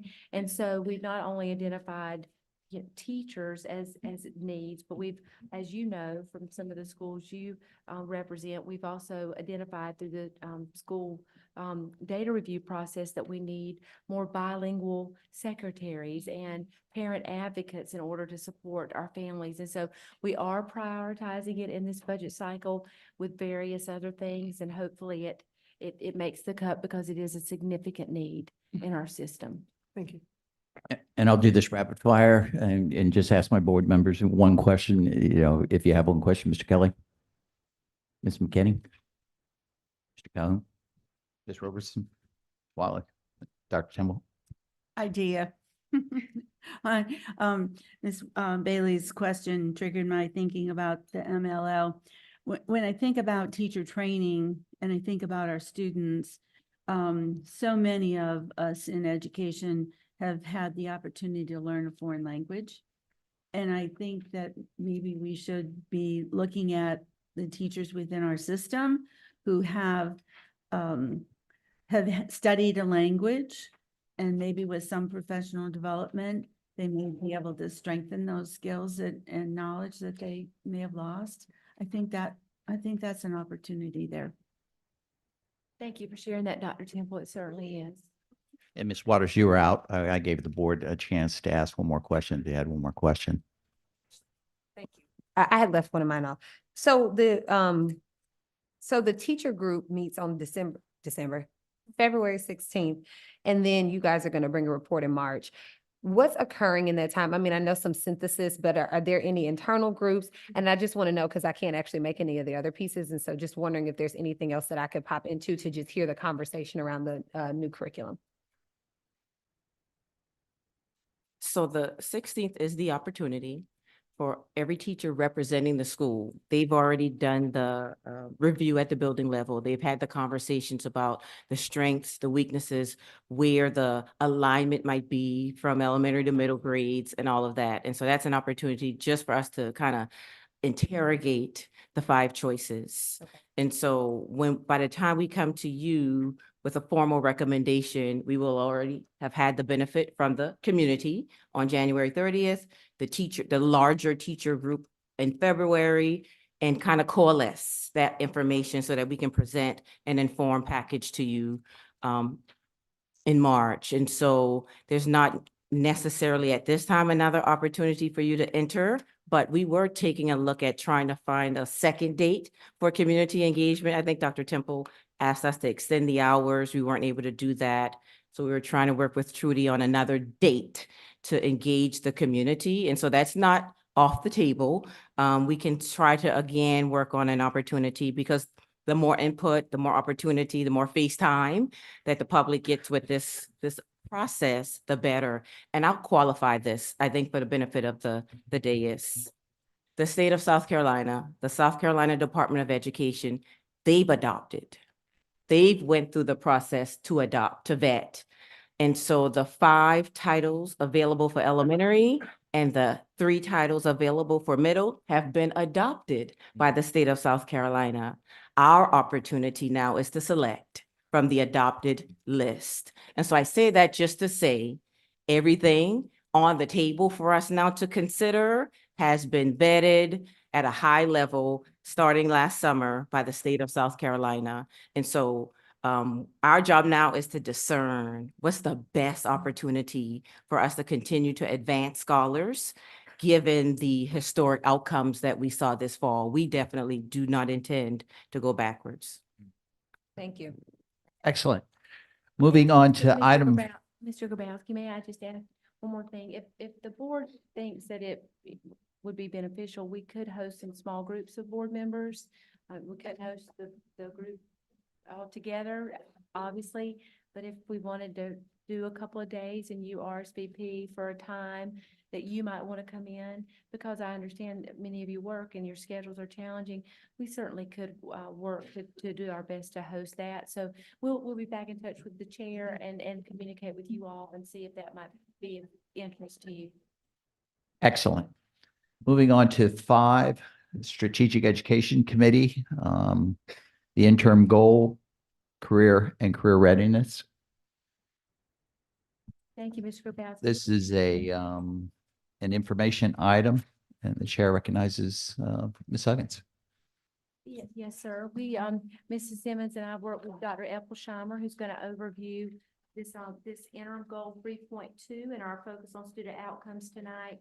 The percentage of students in the four-year cohort who graduate college and career ready will increase from 67.7% in August of 2021 to 86.2% in August of 2027. And Dr. Epp's going to talk about English 2 results among African American and Hispanic 10th graders who score C or higher, which is where we focused. Of course, we focus on all of our students, but when we look at our student groups, we see that African American students and Hispanic students underperform compared to their white peers. And so our focus here is how do we improve achievement of students to make sure they're ready. So Dr. Epp. Okay. Good evening, Chair Grabowski and board members. I have some exciting news, I feel like, that I really want to share. If you'll take a look at that slide, looking at the bottom, interim goal 3.2, the percentage of African American and Hispanic 10th graders who score a C or higher on English 2 benchmark will increase from 51.6% in May of 2022 to 58.9% in May of 2025. Now, our winter 2024 interim progress, the kids just took it, shows 69.8%. That's a plus 13.1 increase percentage points from last spring. Going on to slide 3, Maggie. If you'll take a look at this, you'll see that 69.8% of our students are on track. That's according to the data that we have for winter. Now, what we do need to keep the eye on the prize is from spring to spring, because that's a full year's growth. But right now, 69.8% of our African American and Hispanic 10th graders are on track.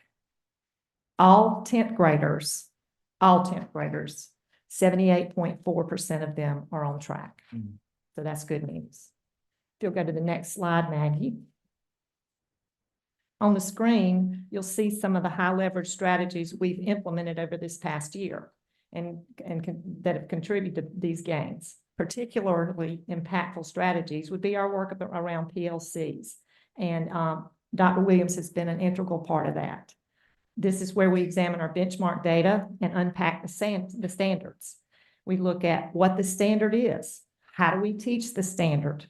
How do we reteach the standard? And it's all standards-based. Also, another impactful strategy is our text-dependent analysis practice and our scoring calibration. Both of these practices are supporting teachers and students in identifying areas of improvement and implementing targeted lessons and extra support as needed.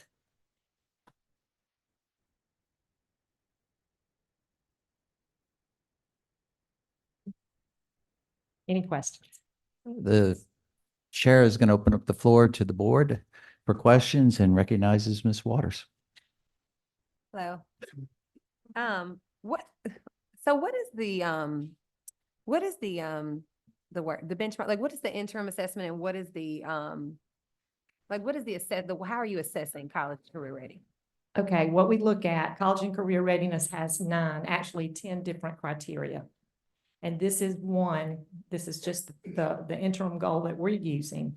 Because if students are college and career ready, I mean, if we can get them college and career ready, we've got to look at what we're doing to prepare them, like on English EOCs. How well they read determines how well they're going to do in a class, because as you know, textbooks are written on, they're written on grade level. So that's what we're trying for, to get the children to grade level reading. And these strategies that we've used seem to be working. So what was the assessment that was used to get? It's a benchmark that is directly tied to the standards, English 2 standards. I got you. So it's like state provided? No. Is it like, We provide, like we have math and I read. We use a platform, Derivative. Okay. That helps us with an item bank to generate those benchmarks. Oh. Thank you. Chair recognizes Dr. Temple. Carry on. That looks good. Isn't it wonderful? Yeah. The chair recognizes Ms. Robertson. Okay, I think I'm right where trustee Water is.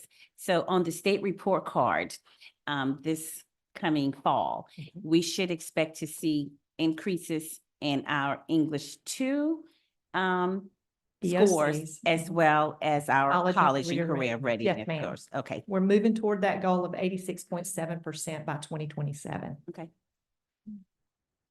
Chair, thank you. Chair recognizes Ms. Wiley. I don't want to ask exactly the same question, but I'm kind of tracking in the same general direction. What exactly you used and is it connected to ESSER? Do we have concerns with some of your processes being connected to ESSER or, yeah. So with your job embedded coaching support, I know that we not long ago approved some ESSER funds for the professional development and so that I'm asking for a little bit more specifics. Okay. If that's possible in a limited amount of time. Yes, Ms. Watley, thank you for that question. I think it's a combination. We use FCO, fixed cost of ownership, for the derivative platform. We have used some ESSER funding for coaching and PLCs, but a lot of these resources are out of our general operating fund. Oh, good. Okay. So So- we'll be able to replicate and keep it going. Yes, ma'am. I think Okay. it's important to note for the board that, again, it goes back to a conglomeration of things that are really supporting these kind of outcomes. One is we're really trying to change the mindset inside of CCSD to believe that all children can achieve at very high levels, and that's coming with some courageous conversations and work in that regard.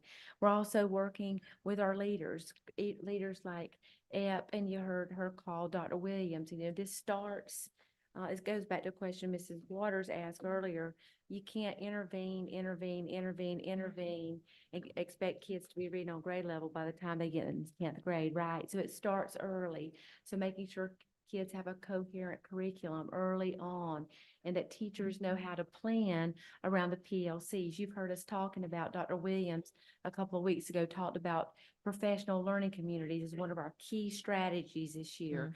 The instructional framework, PLCs, and relationships with kids. Those are our 3 areas.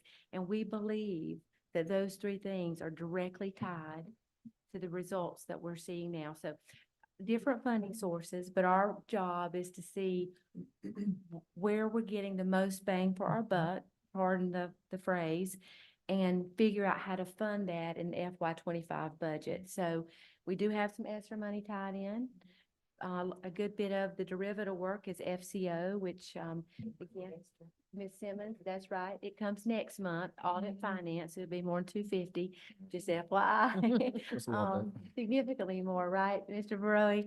But we won't bring forward anything that we don't believe directly tied to positive student outcomes. Thank you. The chair recognizes Mr. Calhoun. Yeah, this is for Dr. E and Dr. Williams. I'm trying to do math, but I'm a historian, so I can't really put it down like that. So the students that are in 10th grade right now, in spring 2022, they would have been in 7th grade. Something like that, 7th, 8th grade. But I'm getting to that question. What were we doing in 7th and 8th grade around that point to get them to where they are now, that we 0.4% jump from spring 2022 to winter 24? That's a middle school question. Yeah. So Ms. Simmons already started up giving me the answer, but I already knew this. So we actually started this PLC work back in 22, right? So one of the things we want you all to realize is that we believe we can really make significant gains if we have the right things in place. And so back when these current 10th graders were in 7th grade, we may not have had practices that were as strong as we do now, but let's say we, really made some great gains last year in the area of ELA. We know that those PLC practices contributed to that. So we started this back in 2022 with the PLC. We made the processes stronger in our schools. We provided more training so that we can become better quicker. And that's what you're seeing right now. These are the results that you're seeing. Right. And yeah, that's absolutely important. And then have we, Dr. E, have we broken down by area about who's making the most gains, and then who the students who are not making the as much of the gains as we're seeing, how we can start bringing them up as well. Yes. Mhm. With our African-American and Hispanics, our tenth graders, we're working on that particular group because they were lower. Mhm. And we want to focus on that. We want to focus on all children. I don't mean to Right. this distance myself on that. But we are just doing some high leverage tutoring now, and it's helping. And I'm going to add one more piece to support her. You made a great point, Mr. Calhoun, and about what's happening at the middle school level. And one of the things that I'm going to keep reiterating that Ms. Huggins mentioned is the fact that, you know, the intervention works, and it works, you know, I'll say it works okay, for lack of a better term. And the reason why I'm saying that is because what we've realized over the past 2 years, most definitely, is that we've got to make sure that kids are being taught grade level standards. So if we're not teaching kids grade level standards, then that's why we're seeing, you know, even in high school where kids are still struggling because we've done the intervention, but we've intervened at a level that's not at grade level. So, you know, part of what we're doing right now to make sure that Sherry doesn't have to try to compensate when kids get to high school is telling our teachers like, hey, let's push our kiddos. We know that they may struggle with the grade level standards being put in front of them, but that's why we have those things like scaffolding, like Ms. Waters mentioned earlier. So that's what we're doing, and that's our priority, just making sure that kids have access to or are exposed to grade level standards. Thank you. Yeah, I really want to get to that because I mean, we think about that. Think about those scholars right there that they were in the throes of the pandemic and being at home on virtual, and now they're making the 17.434 something like that % jump after coming off of that virtual, when so many students had a hard time coming off of virtual. So we definitely gotta thank you. I appreciate all that. Great teachers also impact, you know, that the biggest impact on a student is that teacher in that classroom. That's where the magic happens. Thank you. The chair recognizes Ms. Bailey. Oh, that was my question. What did we do to bring forth that jump in the level of achievement? So you already answered it. And on another push, you know, that bean stack helps too, because the more you read, the more you read.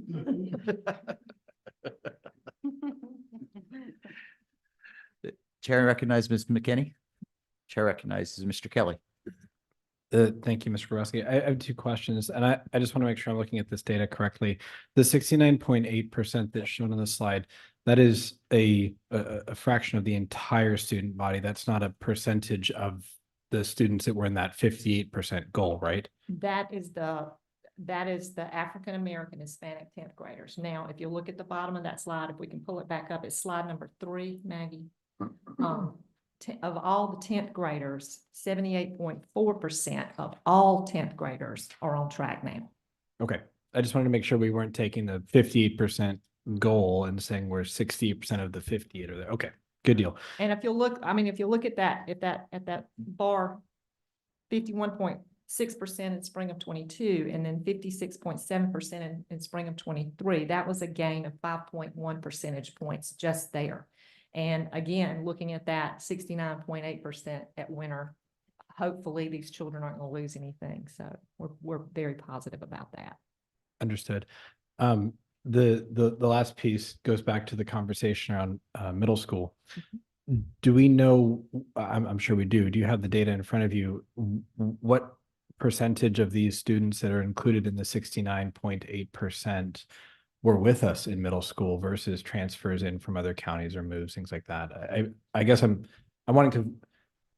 believe you. I want to back up the statement that our middle schools are doing what we think they are and being successful, and that, you know, an influx isn't. Mr. Kelly, that's a great question. We don't have that data with us tonight, just to be very honest. Dr. Williams.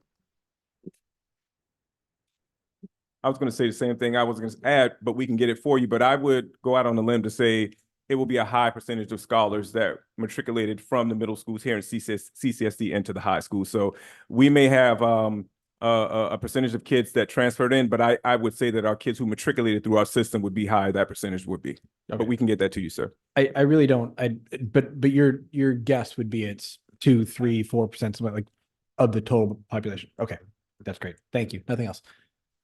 Rapid fire round. The board recognizes Ms. Waters. You have a question? Dr. Temple. Ms. Roberson. Yes, when's the next checkpoint? The next checkpoint will be when they take the EOCs actually in the spring. And they take those EOCs, you know, in high schools, we have some schools that are on semester and some that are year round. Most of the 10th grade English classes in high school are year round. The first question that I'm gonna ask is, The board Yeah. recognizes Ms. Watley. thank you, thank you. Most people are gonna know the answer. That's not my real question, but I just want to a little bit of clarity before to set up for my actual question. So, spring, winter, what are your months that we're looking at these quarters? Because where I'm going with this, so we've got spring. You've got fall. And then we've got Then you've got winter, summer, fall then and you've winter. got- well, you've correct. got fall. Go ahead, Joe. Because the reason that I'm asking that is Fall, because winter, spring. we've got spring here and then we've got summer, right? And then we've got fall and winter. So most of these kids, what were they doing during the summer? Because we've got from spring 23 to winter 24, this huge jump. That's where I'm going with this. What happened? What magic happened during that very short amount of time that caused this huge jump? I'm guessing that the focus has been on literacy and reading. This Yes. was, you got a summer break here. These know? are high schools, the kids may not have lost as much as some of the elementary kids. Well, that's why I'm asking, Mm-hmm. for them if they kind of have some idea, because whatever magic happened, let's do that the some more, momentum. yeah. Yes. So for clarity, you're looking at the bar graph, right? Where we see spring 22 is at 51.6 Uh-huh. and then spring 23 is at So 56.7. we have about a 5-ish point gain for a year. Mhm. But then all of a sudden, from spring 23 to winter 24, a very short amount of time, that includes a summer break, we have this huge jump up. So I'm just wondering, So something to keep in mind is that, you know, after summer, we had fall. So from fall until winter, kids were receiving instruction during that time. So that could have Mhm. been part of the reason our great teachers did such a wonderful job, Ms. Watley, and I wanted you to smile with that part, from the fall to when the kids took that winter assessment. But also, you know, it may not have been, I think I heard Dr. Temple mention, much loss over the summer, because sometimes, you know, with our programs that we have over the summer for our high schoolers as well, we have some credit recovery and some more classes to help support them during the summer. So we have those things in place as well. So that could have contributed as well. So, but they were in school in fall and then they took the winter. So that was some time that they could have really gotten some really intense instruction to help with that. yeah, if there's a way that maybe we could zero in on exactly what happened, that maybe we could then take that and anyway, I think you know where I'm going with I think that. a lot of it has to do with, and this is me as a high school English teacher always. I think what this is number one, it's good teaching. It's teaching standards-based instruction. And again, it's those three questions, those three things that you start out. What is the standard? How do I teach it? And if they don't get it, how do I reteach it? And that goes back to the PLC work. Thank you. That was all. Chair recognizes Mr. Kelly. I'm good. Good. Ms. Bailey? Ms. McKinney? Mr. Kelly? Excellent. Thank you very much. Carry on. We're now going to move on to item 5B, which was on the consent agenda, but is now going to be opened up. And what I want to do is I want to thank Ms. Huggins for presenting this at the CAL meeting. The recommendation before the board is for a motion to approve the acknowledgement here to the Meeting Street Elementary Public Schools of Innovation are in fact two distinct campuses schools, and thus will replace the previous single school identification number 1001200 and will be acknowledged as Meeting Street at Brentwood and Meeting Street at Burns with two distinct new school identification numbers upon acknowledgement of the South Carolina Department of Education State of Board of Education. Do I have a motion? So moved. Second? Second. The board will now open it up for discussion. Ms. Roberson, would you like to start us off? Sure.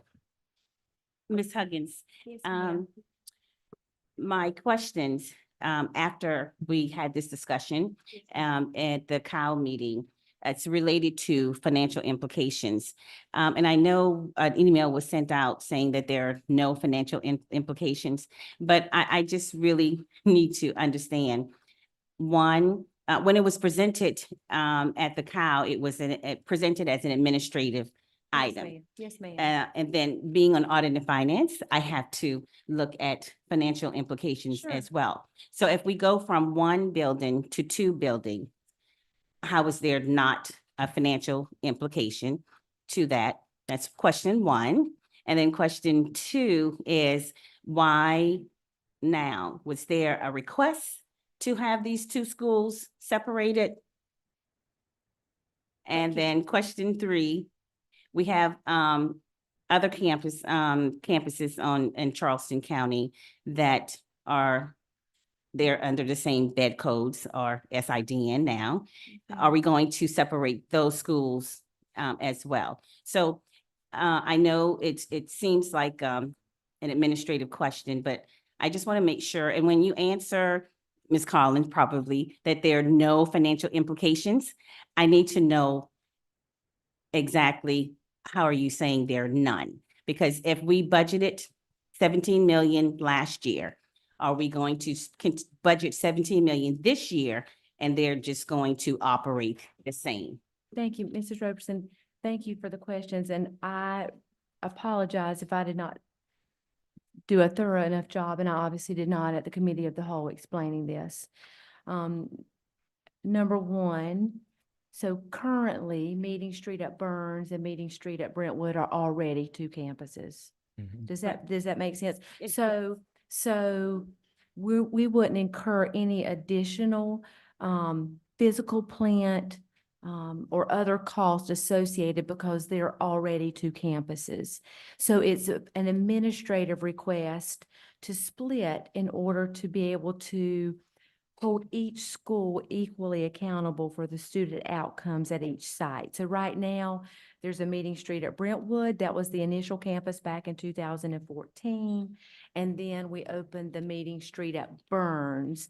Both, Mrs. Roberson, serve and trustees, because this is confusing. I'll be honest, I went back to make sure I was prepared and had to look through all the memorandums myself. So, both campuses opened at different times and serve their own distinct feeder patterns.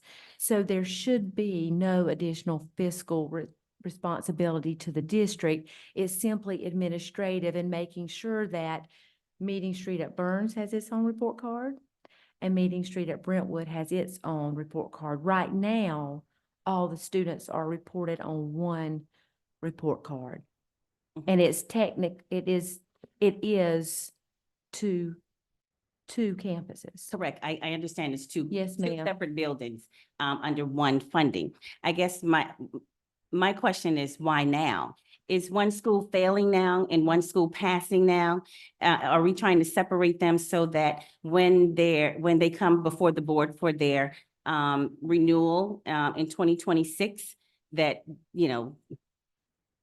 both campuses would not take the hit because they're one campus? So I'll be very honest. There's no hidden agenda to separate them now. In the last year, we've been having increased conversations about the performance of students at Meeting Street. Performance did increase on the campus and the school is rated average. This allows us to look at both campuses though and the students they serve. When the district entered into the agreement for Meeting Street at Burns, for example, it was entered into an agreement to be a pre-K through 5 and it's continued to grow. And so we've worked with the CEO there to ensure that next year it is a pre-K through 5 per the memorandum of understanding that the district has. It's a pre-K through 6 right now. Last year when we realized that, we worked with the CEO and his team to ensure that we were holding true to the agreement that we have in place. And both schools, Mrs. Roberson, serve, again, two feeder patterns. And so it really is our goal to make sure that we're transparently looking at both both campuses and the achievement of those students therein. So this does not change the MOU? It does not. In fact, Mrs. Roberson, from my perspective, this administrative request would more transparently represent the agreement that CCSD had at the time in 2014 and 2016. Right now, both campuses are clumped together into one SIDN. So although it's two campuses, it's reporting up as one. Are we going to do the same thing for CE Williams South and CE Williams North? There have been discussions about that, but it currently is, CE Williams is currently a 6th through 8th campus. And for the purposes of the mission critical work that happened in West Ashley, there has been we've not furthered the discussion about separating the beds codes there, or SIDN, excuse me. Mr. Johnson, can you weigh in? Any comments that you have or anything that you see that interferes or conflicts with the MOU that we currently have? I just want to make sure that because No, we. Mrs. Roberson, I No. appreciate that you are asking Yeah. questions about this. And remember, again, I don't know that we intend to separate any, that was question 3, separate any other schools. Would there be any others that you're thinking of other than the CE North and South? No, do we have any others under the same bed codes? Is it just the 2 Meeting Streets campuses and the CE's campuses? That's correct. Now, we do have some program high schools, as you know, Right. whose student scores still go back to the early college high school, for example. Yes. But no, ma'am, I appreciate the questions. I don't sense that this is any impact outside of administrative. Okay.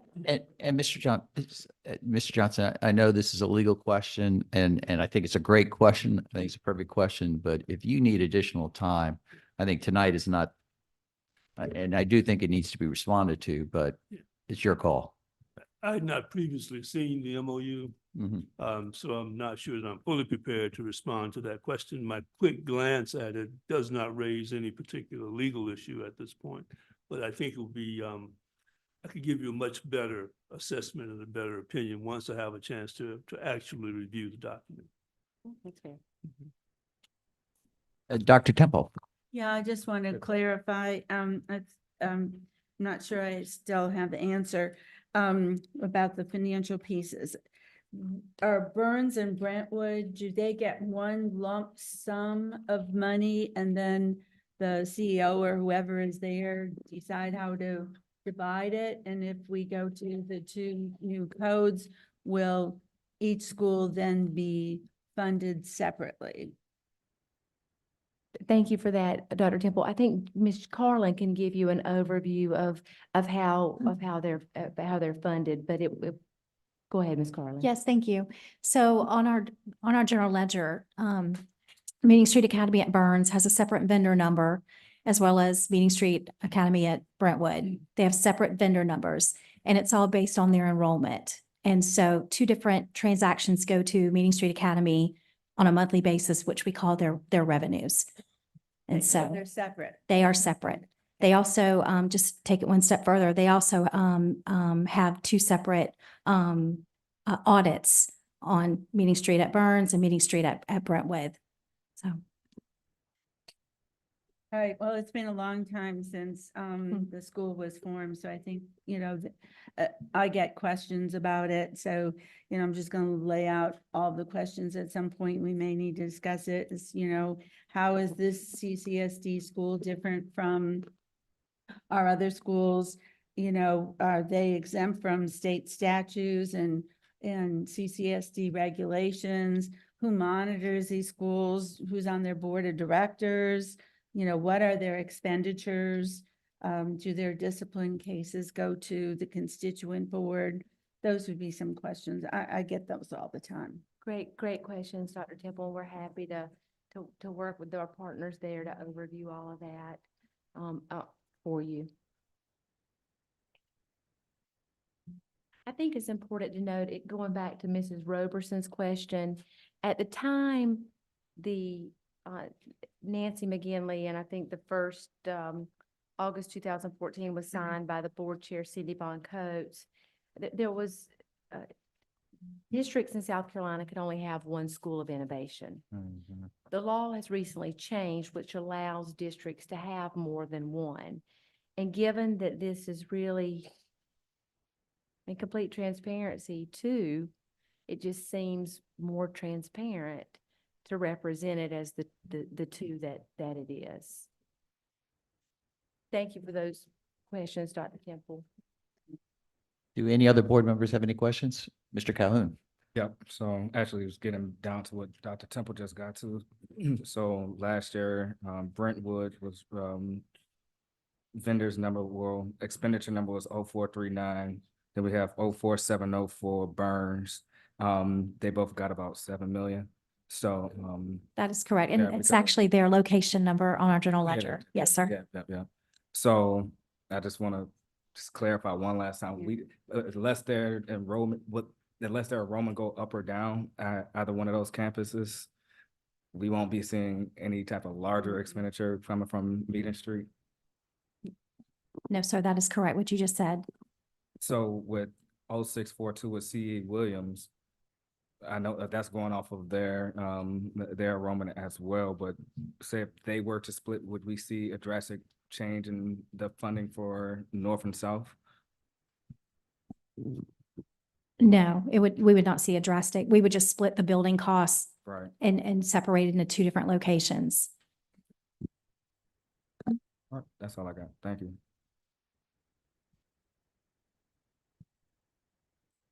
Hearing no further questions, I'd like to put the motion up for a vote. Ask all members to vote when presented.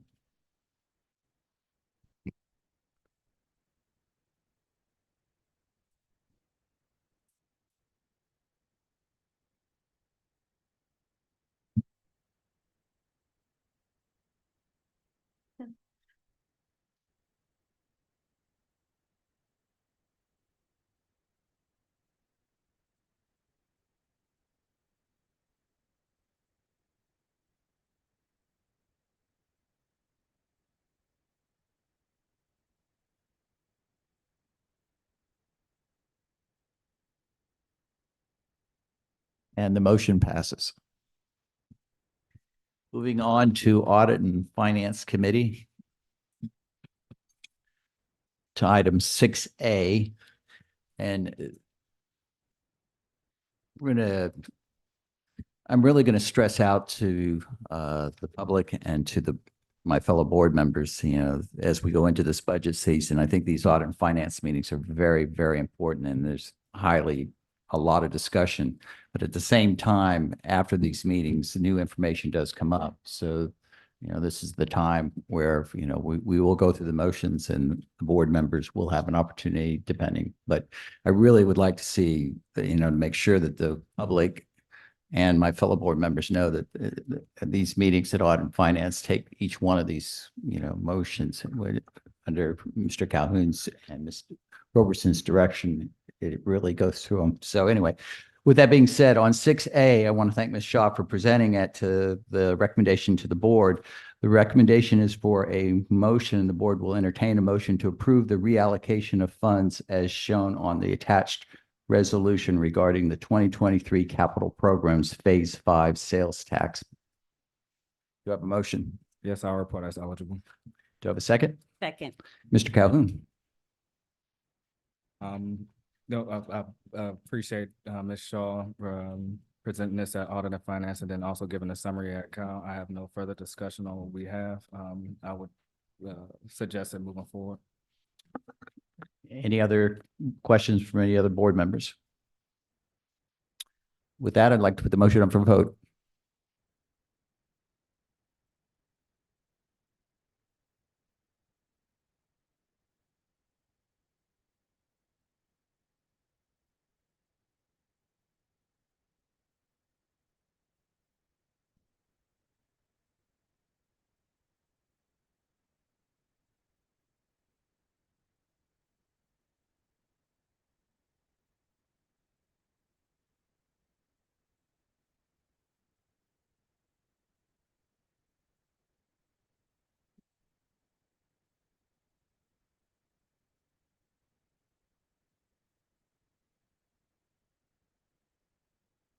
And the motion passes.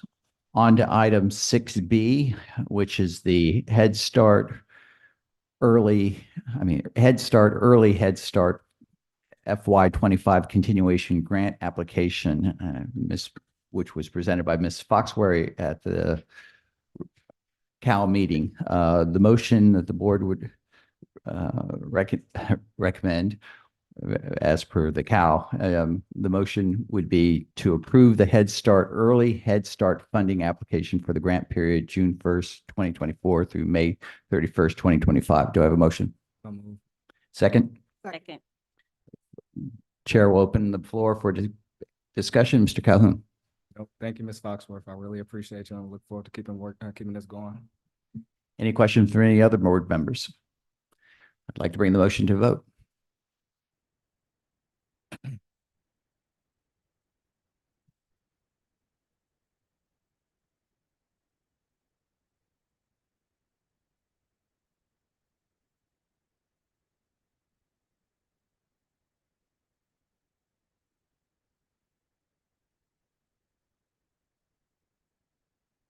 Motion passes.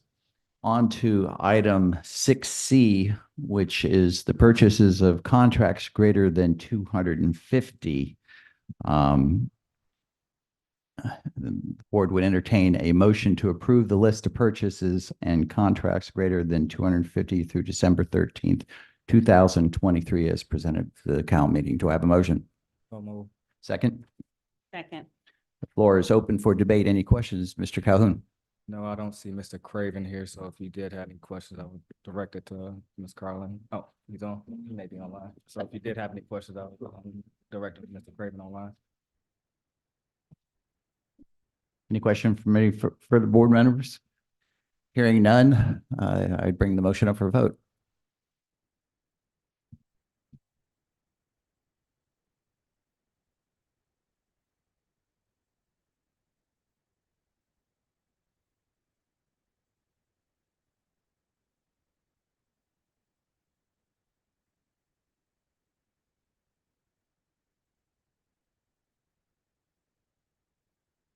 And the motion passes. On to item 6D. This was an information item. Ms. Carlin, I want to thank you for the report that you gave at the Audit and Finance Committee. I will now open the floor for any questions from the boards regarding this report. Mr. Calhoun. I'm, again, like I said, at Audit and Finance, I'm waiting for the impact reports for us to really start diving into this. 26,600,000 that we have encumbered but not spent as of yet. You foresee us spending that over the next 6 months? Yes, sir, I do, especially with the second half of the $2,500 bonus. Yes, sir. That's all I have. Any other questions from any board members? This was just an information on it. Okay, on to item 6F.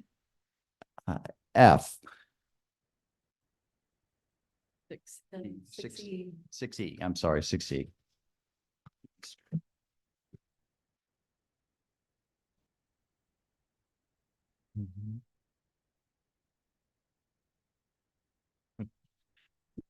The subject of this was the FY25 budget process and update. Once again, this was an information item. I'd open up the floor for any questions on any new information that may have obtained from the Cal meeting. Mr. Carlin? I mean, Oh, be so lucky. I will say for the FY25 budget process update, this was the very small attachment that you see here. We did receive very large copies at Audit and Finance, so definitely come get your large copy. These were the revenues, and I believe at the next one we will be receiving the expenditures that will lead us into our first budget workshop. As we go into the budget cycle, we will not have 40-something scenarios. So I'm asking each board member to send your priorities to us over the next week or two, so we can start working this out, get this over to the staff as soon as possible, so we can start working those into scenarios now, so we won't come back with 40, how many we have last year, 38? 31, 32. 31, 32 scenarios, not happening this year. We're gonna try to get this budget finished by May, because we have other things we have to worry about as well. But it's going to be a very hard budget. So thank you, Ms. Carlin. We appreciate you, and we're going to try to get this pushed through. Any other questions from any of the fellow board members? I just have one thing. Ms. Wally? Ms. Huggins, so this will also dovetail into my request for meeting with the schools, the principals, the teachers, and the parents within my district, so that I can loop concerns and needs into the budget that's upcoming. And if you might stress that to them. Thank you. Mr. Chairman. Ms. Roberson? Yeah, I just want my fellow board members to know that we had a robust conversation in the audit and finance meeting about what, since we did the last budget, what costs were cut, different things that the district looked at before we go directly into millage increase this time. So Ms. Collin is working on that, and she will get this information to the board members. Dr. Temple? I'm just thinking that we heard our constituent boards, their requests, and you've got the principal requests. So I'm thinking I really don't have any personal requests other than my request of the schools and the constituent board's requests. Thank you for So that, is Dr. that what you were Temple. meaning, Mr. Calhoun? Absolutely. Okay. Send your priorities over. Thank you. Thank you for that, Dr. Temple. We've worked really hard with the schools, and it seems like the schools, as you can imagine, just like, you know, your own children or your own, you know, the people you work alongside, you know, everybody has different needs, even in your own household. So we're trying to work on a formula that I shared briefly with you last meeting, where we could figure out how to award allocations and resources to schools based on what kids need in those buildings. And so when we bring forward a recommendation to the audit and finance, it'll be based just on that, so that we aren't throwing out 86 teacher coach points or 86 interventionist points, or saying, well, we need to fund guidance counselors at this rate across the district, which we probably do need to do that. But we will try to be really thoughtful about what we bring forward and make sure we have data on the programs that we are thinking about moving forward. Ms. Simmons and I are working closely with Mrs. Carlin on that. And it's an agenda item tomorrow. And I think this is what Ms. Roberson said, and that is, I don't want to see a big chunk of money and not know what that's being cut. I want to know what it is up front that we're losing, because I was very concerned in the last budget process that we made cuts and then we didn't know what we lost, and then we got requests, and then it was like, well, I didn't know that was cut. So really to be transparent on that. We will be very clear. Mr. Baroe, for example, is preparing from an F&M perspective and an ops perspective what we cut just last year, which involved, I think some of you asked questions about winter cleaning of schools, for example. So we'll be really clear about what we have to cut. Now, we are going to have to cut if we are going to maintain what we want to maintain and what we believe has been of service to kids. We're going to have to cut, and the system knows that. The chief level officers know that. I know that. And we'll be very clear with you though, Dr. Temple, about what we have to cut and what we believe the impact of those cuts are as compared to what we feel we need to maintain and or add. I guess the other thing I just want to say is that, you know, in the last budget process, we played around with the millage being low, high, whatever. And I hope we don't play that again, because my observation was in the last budget process, our community was not complaining. So let's not play that game. Thank you, Dr. Temple.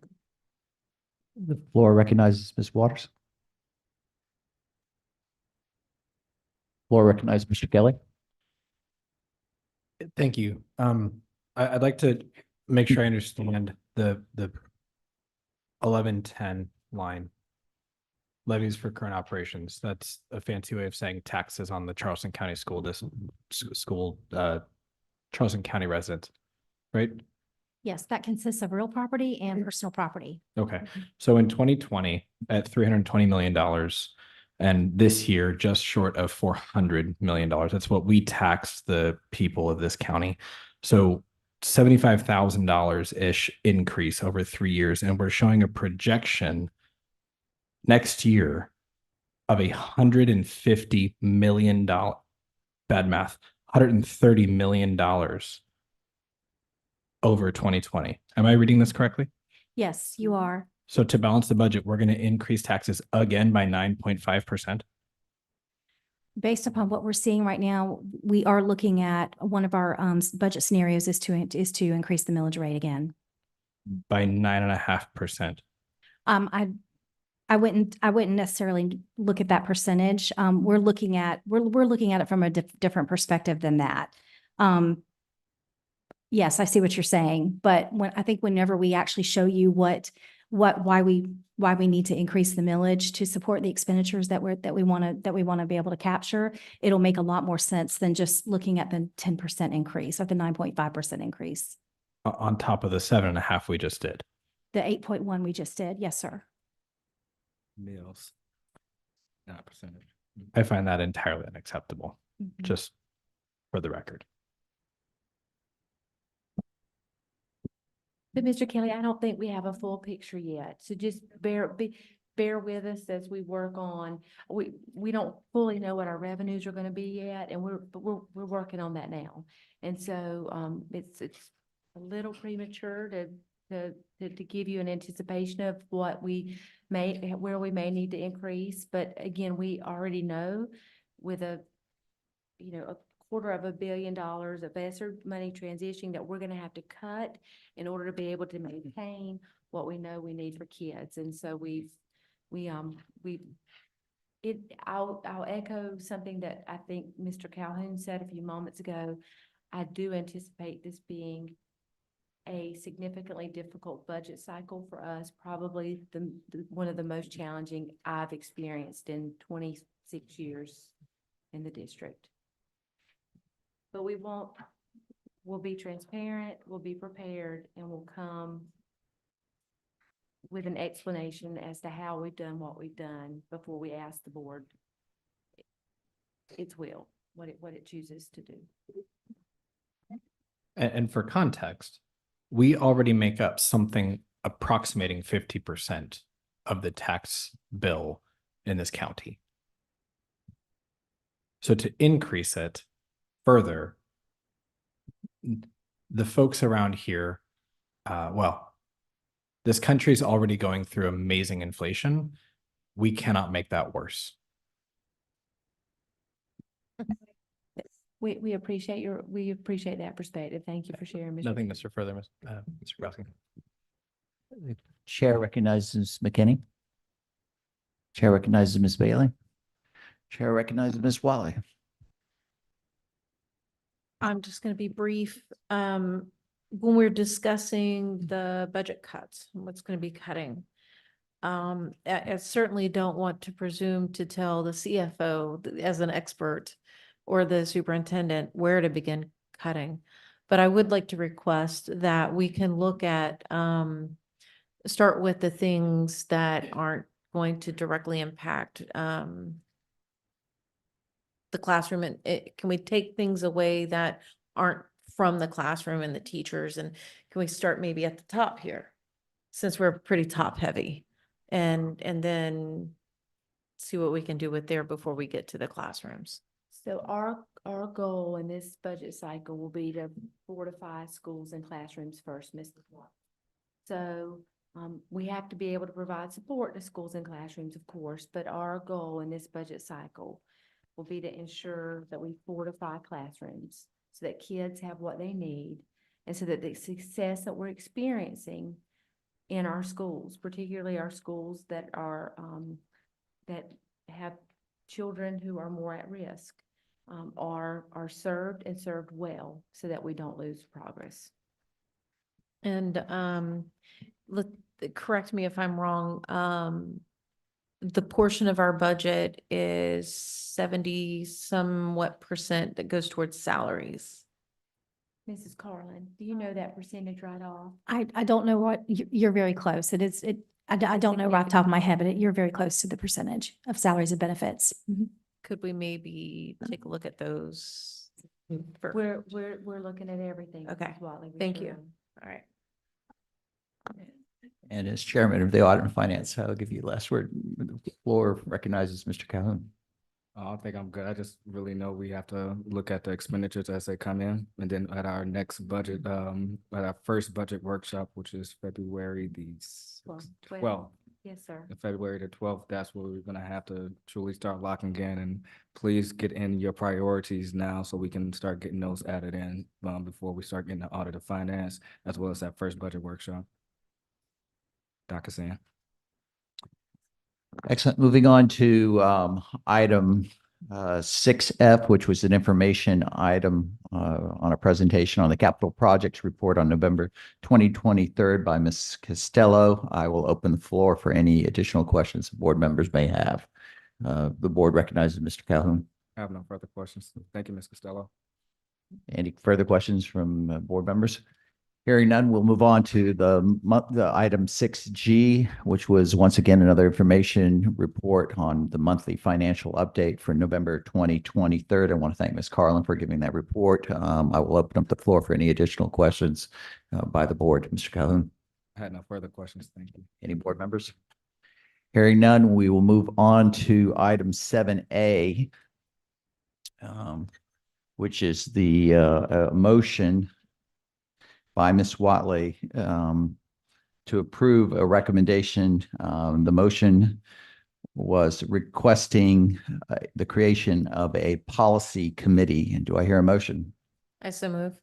Second? Second. I'll now open up the floor for discussion. Ms. Watley, since it was your motion. So basically, this is in response to multiple calls from other board members to have a policy committee chaired by the policy liaison as per policy. It's pretty straightforward, just acting on multiple sentiment. As you can see in your background, cited board policy BDE, which gives us the ability to create a committee if it's helpful to the board in the performance of its responsibilities, as this would be. My intention is to get board approval tonight and then go forward from there and begin to put together something that's sort of reflective of the Audit and Finance Committee. Any questions from any members of the board? Yeah, I have one. The board recognizes Mr. Calhoun. Ms. Huggins, I believe you were here when we created the Audit and Finance Committee, maybe? Does anybody remember when the charter was actually, I think that was 2012? Mr. Calhoun, I'm sorry. I'm not so sure, It was the charter came in, the first charter came in 2012, right? Can we do a little bit of research on it for you, Mr. Calhoun? I just want to make sure we're following. Yes, sir, I want the committee. I just want to make sure we're following the same exact way that we created the Audit and Finance. Before I actually vote. So Makes a lot I of want sense, this Mr. Calhoun. committee to happen, but I want to Yes. make sure we are going in that same exact line of how it happened back in 2012. Mr. Calhoun, my intention is to work with staff on the care. I certainly Right, don't right. have the expertise to do it. Right. That's why I want all of us to make sure. we Right, know that is absolutely my intention. Right. Mr. Calhoun, we'll work with Ms. Brightheart and Ms. Brightheart just shot me a look like, girl, bye. We'll work with Ms. Brightheart in our legal services office and Ms. Carlin to research and make sure that we do it the right way. Right. So would you be opposed to postponing this until the very next board meeting as we get the research on? Well, the intention tonight was just for the board to say, yeah, we do want to create this, and then we'll go from there. I know what you're wanting to do. You're wanting to get into the meat of it, and Right. I No, do. not the me. I want to get the research first before, so we can say this is how it's going to move forward. And then we say, all right, let's go ahead and That's create what it. I was gonna do at the next board meeting. So tonight I just wanted to get the green light to start the process. That's all this vote is for. Read the motion back. So after Well, I was making it the board approval to create a policy committee. And then once I get the green light from the board to do it, then the next motion coming up is gonna be, once we've had that research done, then we'll bring everything forward and we'll discuss it then. I'm just trying to take it a step-by-step process. That's all I'm doing, instead of doing it all at one time. Ms. Waters? Yeah, I have two questions. One, I agree with Mr. Calhoun. I don't think I can vote to formulate something and I don't know what it's going to look like because we would have approved it, and whether we agree with how it's formulated or not, there's a board action allowing it to be a thing.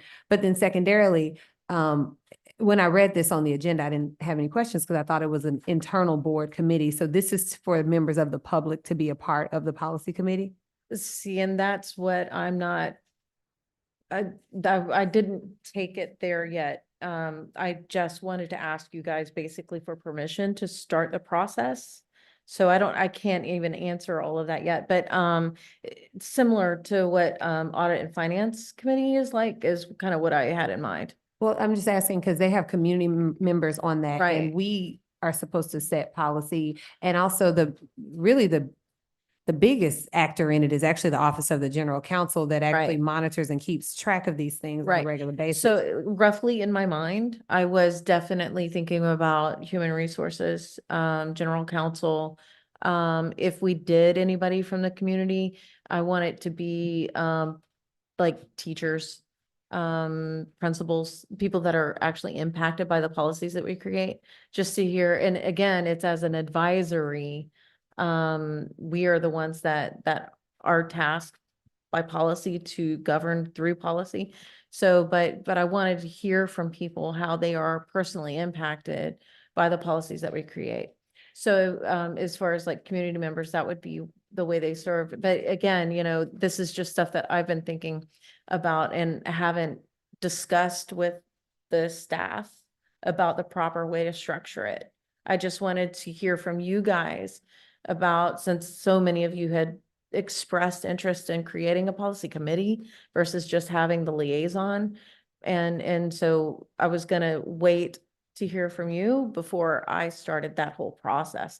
And that my intention was to then come back to you guys and say, okay, so this is what I've gathered. What do you think? Yeah, so I appreciate the intention, certainly. I think my concern is just that, I think that for me, and I wasn't one of the ones who emailed about it, but in the past, the reason I was concerned about having a policy committee is just that there is district input on any policy that might change in the past, before this time. The policy recommendations typically coincided with a change in the environment or a change in that came from the state because state law changed. And so I'm just concerned about opening up a can of worms and just in changing policy really unnecessarily, because I think the whole point of policy is that it supports and enables the strategic plan and enables the resourcing of schools and that sort of thing. So Right. just want to put that out there and also name that until I would know the structure, I wouldn't want to press go, yes, let's do this. I would want to know the structure and then press go if I agree with the structure. The only go that we're pressing tonight is to start the process. And if you want to make the motion yourself, I'm totally fine with that. As you were talking though, something that came to mind was, we had passed a policy and then later on found out that there was unintended consequences. So that's why, like, in my intention, forming a policy committee, it would directly involve key members of the district staff who will understand, okay, so if you make changes here, or if you do that, then this is the impact, the unintended consequences, or this is how it will be helpful. That's all.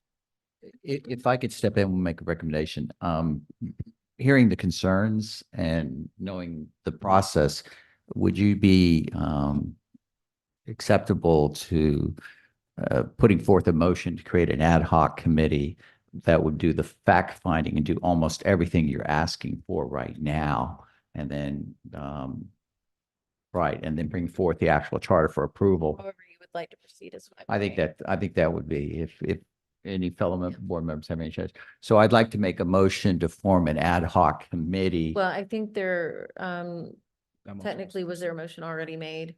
That motion was superseded. Okay, so we, accept a friendly amendment. Go Thank you ahead. very much. Mhm. So So now let Miss Trudy know what she's actually supposed to type. it's a friendly motion to amend the formation of a policy committee to include the formation of an ad hoc committee. Sounds good. Ad hoc Ma'am. policy committee. Yes, ma'am. I want to make it a charter building, ad hoc policy charter building committee. Well, we don't know if we want it to be chartered. Miss Trudy, I think it's fine. Yeah, I think it's just ad hoc. Mhm. Yes, ma'am. Well, the ad hoc. Yeah, but friendly amended by Chair Grabowski. That's right. I'm sorry, before we get to the vote, 2015. When did Dr. Postaway come through? July of 2015. And before then, we had the different committees, correct? So there was a policy committee, then we went to the COW, correct? So as we go through the ad hoc, let's look through 2015 and prior to 2015, and then see how everything was structured then, and then see what we can do to move forward now. I think also look at, what are other school boards doing around the Best state, practices. what are best practices regarding. Right, you guys are getting way ahead of what I intended for tonight, but yes. Yes, ma'am.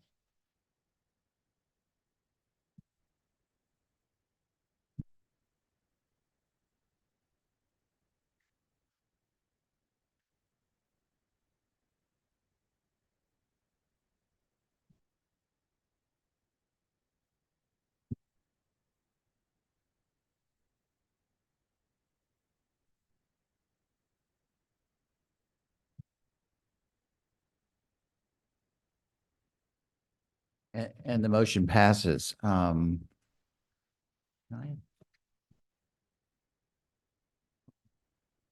It's certainly permissible for the chair to wait a month before he appoints them. Okay, yeah. Yeah. Fine.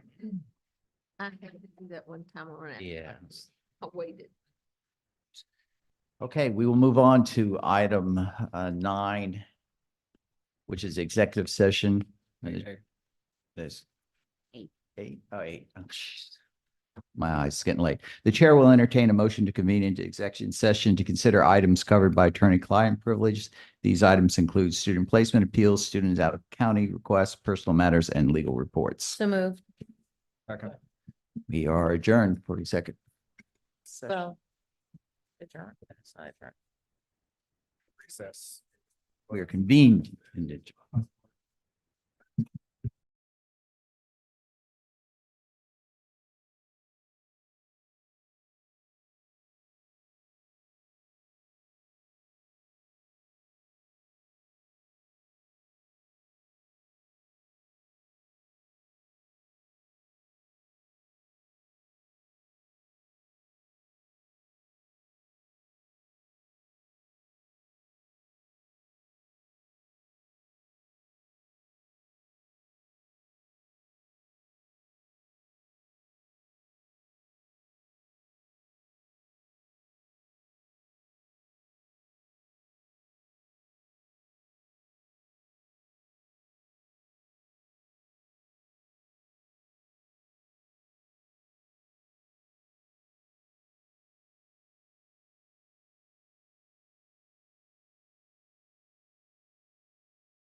The chair will recognize a motion to reconvene in open session to conduct the regular business. So move. Please vote.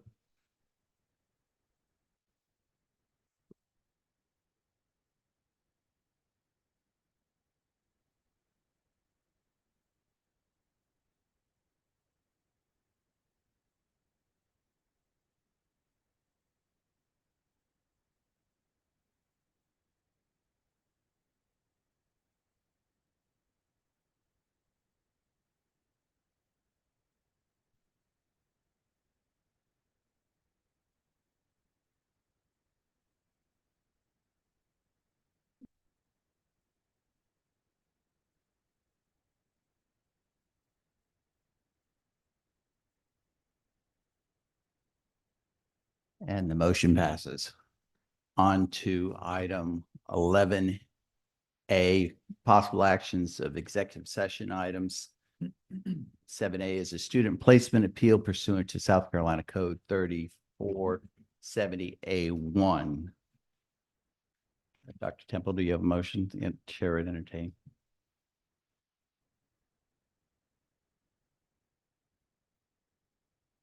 Is Judy gonna post the motion? Because you're gonna post the motion that we worked on? Oh, wait a minute, I'm not right.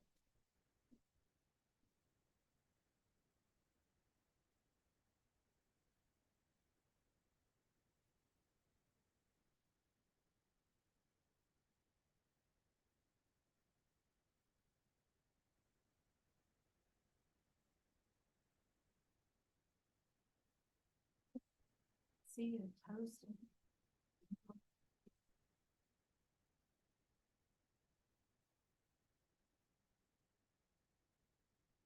I've got it.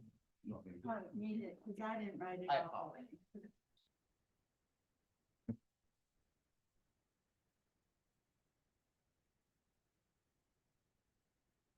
It's a motion to uphold the decision of D4 Constituents Board.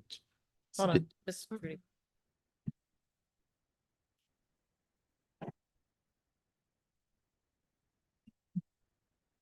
Yeah, I got it right. Scratching. It's a motion to place the student at Turning Point Academy until successful completion and return with strict board probation and recommendations. To go for 45 school days. For the remaining, for 45 days with the suggestion of mental health services.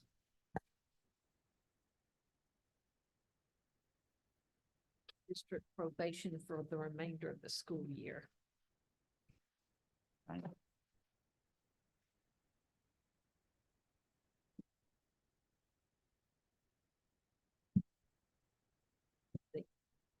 motion. That's right. Yeah, the motion is for the student to go to Turning Point Academy for 45 days. And then is placed on district probation for the remainder of the school year with this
Little soft.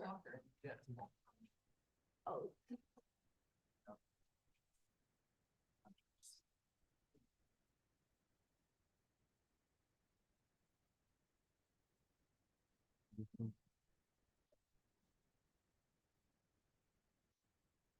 We're back. We're good, Ms. Trudy.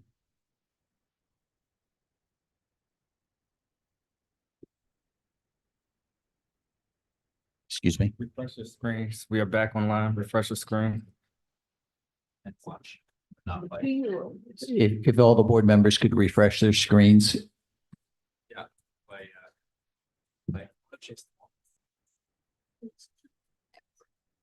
Perhaps the Refresh. circle there on the top. Rejoin.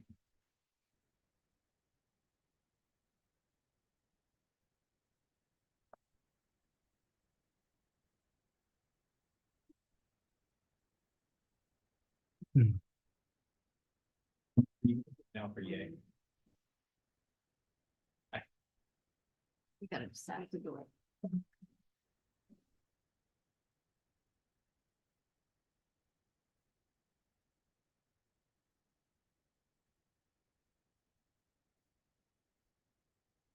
Catch that, Trudy? Got it. Hey, there we go. Now, students. Yeah, it just popped up.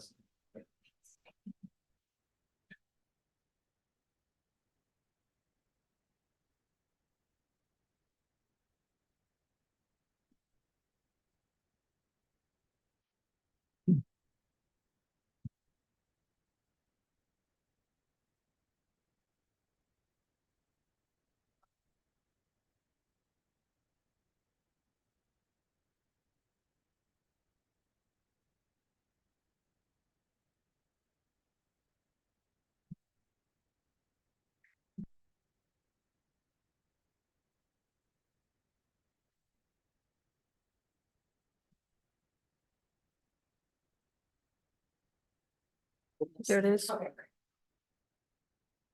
Playing.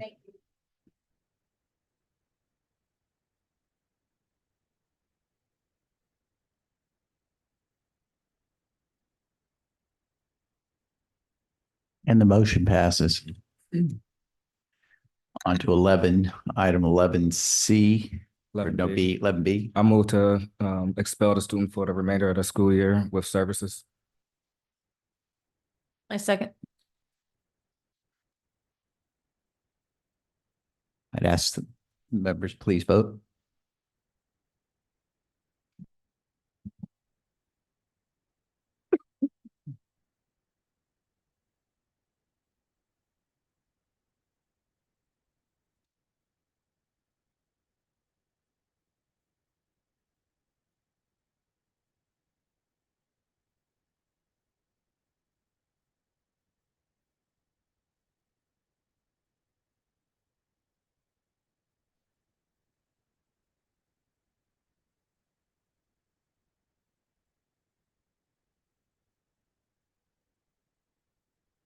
And the motion passes.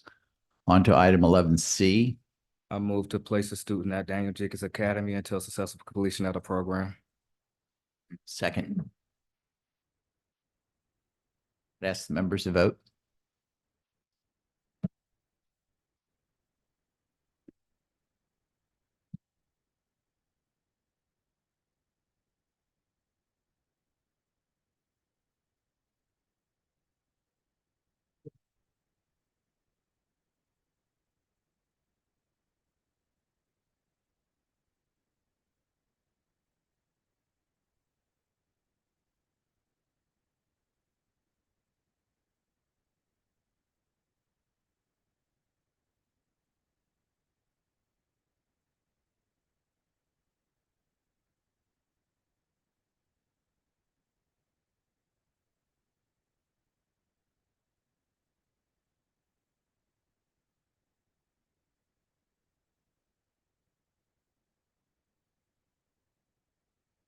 And the motion passes.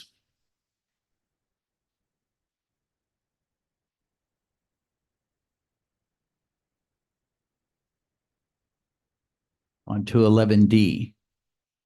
I move that student be allowed to remain in Charleston County School District for the 23-24 school year. For the 24-25 school year, the student will be required to reapply. A second. No tuition for the rest of the school year.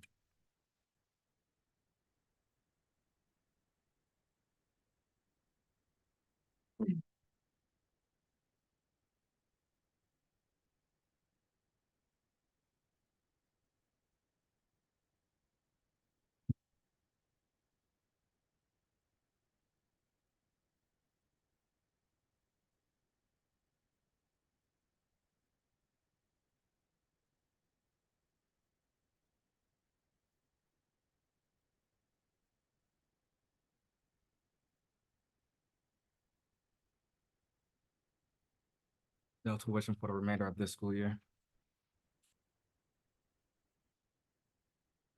Ask the members to vote.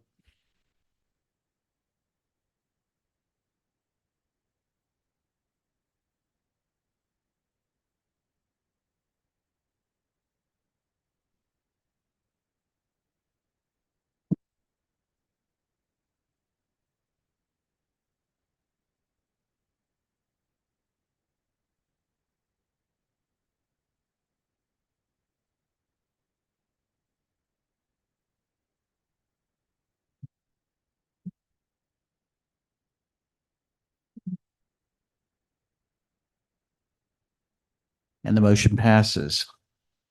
11E, the board grants the parents, I make a motion to allow the student to remain enrolled as an Allen County resident at Lang Middle School and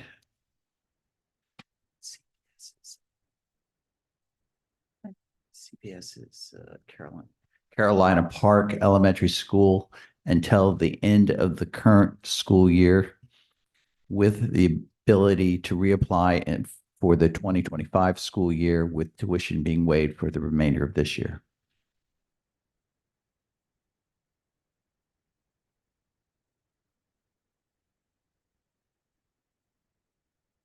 Second. Please vote.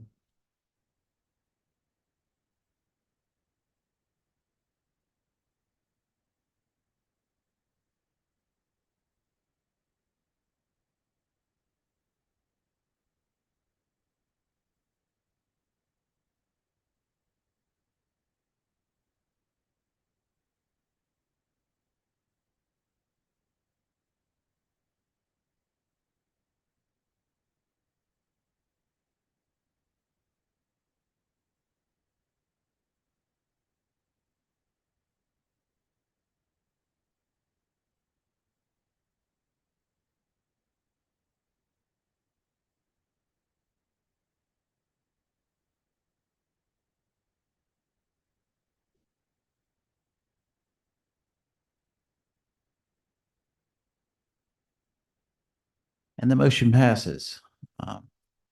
On to item 11F, motion to approve the recommendation to fill the vacant seat on District 10 Constituent Board.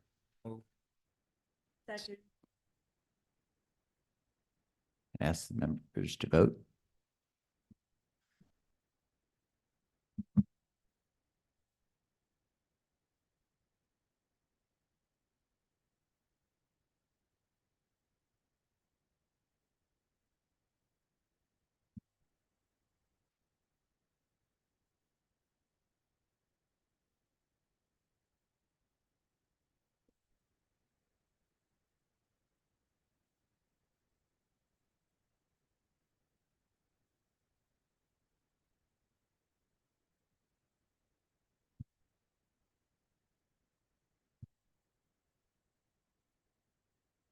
And the motion passes. On to item 11G. It's personnel matter pursuant to South Carolina Code 304070A, appointment of a CFO. I move forward a motion to authorize the acting superintendent of schools to negotiate a 3-year employment contract for the chief financial officer with a negotiable salary and start date. I'd ask the members of the board to vote.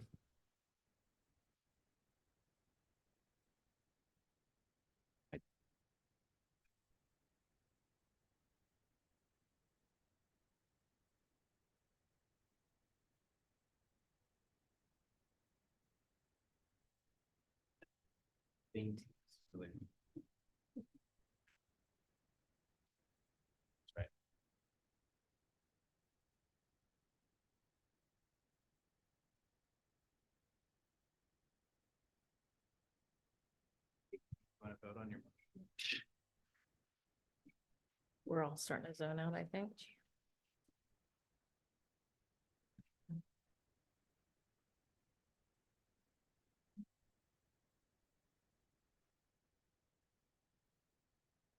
And the motion passes.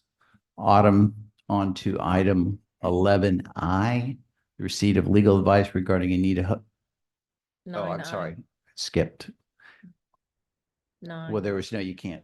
9, not 11. Hold on, maybe I'm not. Yeah, I'm still in executive session. On to item 11I. Receipt of legal advice advising Anita Huggins contract. I'd like to put forth a motion to authorize council to negotiate a 3-year employment contract with Anita Huggins as the Charleston County Superintendent Chief with a negotiable salary and start date.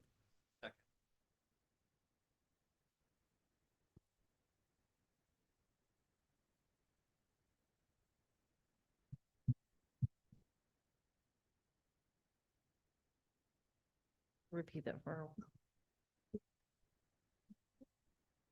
Repeat it in the mic.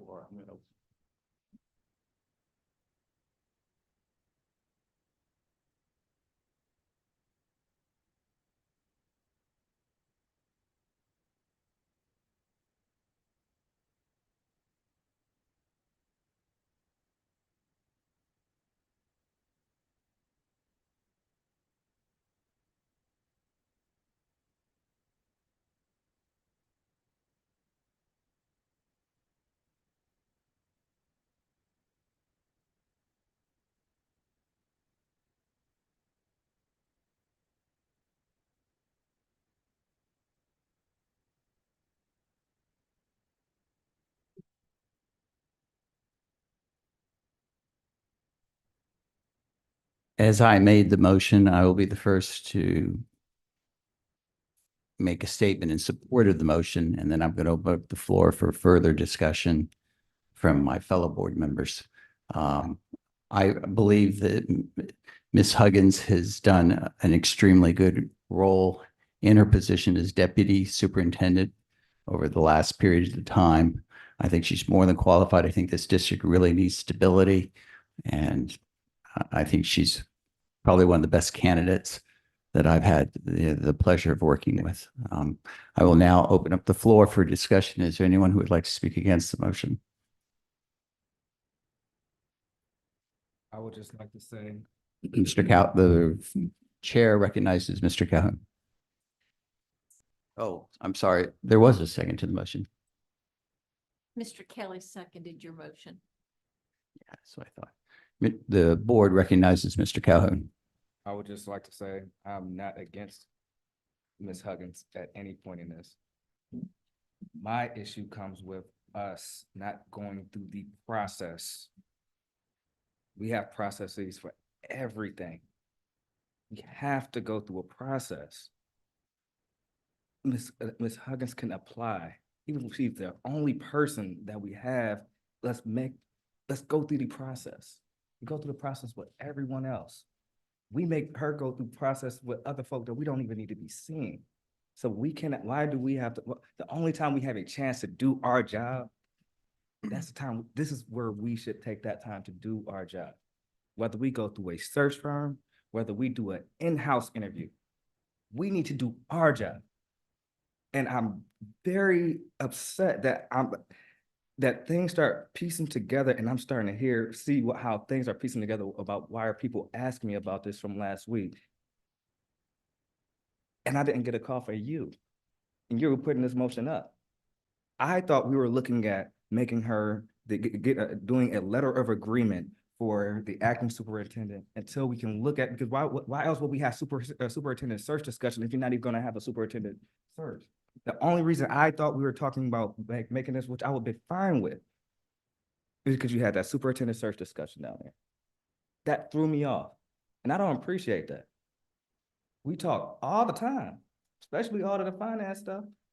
That's confusing. That's confusing to the public. You feel me? So I feel as if we should do our job. This has nothing to do with Ms. Huggins. I think she does an excellent job. But let's go through the process and do our job. We don't do our job for anything else. And let's at least do it for this one time. Let's keep it acting, put the process together, doing a true evaluation. We don't even have an evaluation tool. When we about to hire somebody, we don't even have the evaluation tool. That's the same thing we were talking about with the policy agenda, with the policy committee. How can we put together a policy committee without having the rubric and the floor down first? Let's put together an evaluation. And let's keep it active and then move forward. Get through this budget season and then say, all right, let's make it work. That's what I got. Anyone else, any other members have any statements? Mr. Kelly? I think there's no better interview that you can do than the job itself. And I think Ms. Huggins has done a phenomenal job over the last 5 or 6 months as acting, as many 18, 19 months, something like that beforehand as a deputy. And I've also heard from a number of folks quite unprompted in support of Ms. Huggins. And I believe there was an article even recently written by a couple of previous board members talking about what a phenomenal job that Ms. Huggins was doing. So I'm glad to support her for a permanent position. Ms. Waters? Yes, I appreciate the perspective that on the job work is the best resume or process there could be. And as I said to you all in the back, it's very rare that you get to watch systemic racism play out in your face. Because we just a month ago, not even, or I don't even know how long it's been. We went around the wheel so many times, had a candidate who had been doing the job for over 1.5 years that we not only made go through a process 3 times, but we also attempted to give this person a 1.5-year contract. And today we have a person who's gone through no process. And I'm going to read my comments because in the short amount of time that I had to sit here, I did write something down because this is too important for me to go, off the dome. So there are 9 members of this board. 4 of us were blindsided by a decision to convert Ms. Huggins into the superintendent with the excuse that the community loves her, with the excuse that we received a few phone calls, some emails, and even if it had been 1,000 phone calls and emails, which I'm sure it wasn't, this is a district of 50,000 students almost. And this is not personal at all. And Ms. Huggins, you and I have had this conversation because I knew this was going on, right? I just talked to Ms. Huggins on Friday and said, I know what this is about because I've seen it lined up over the last several months. And again, it's not personal to Ms. Huggins. It's actually about this board.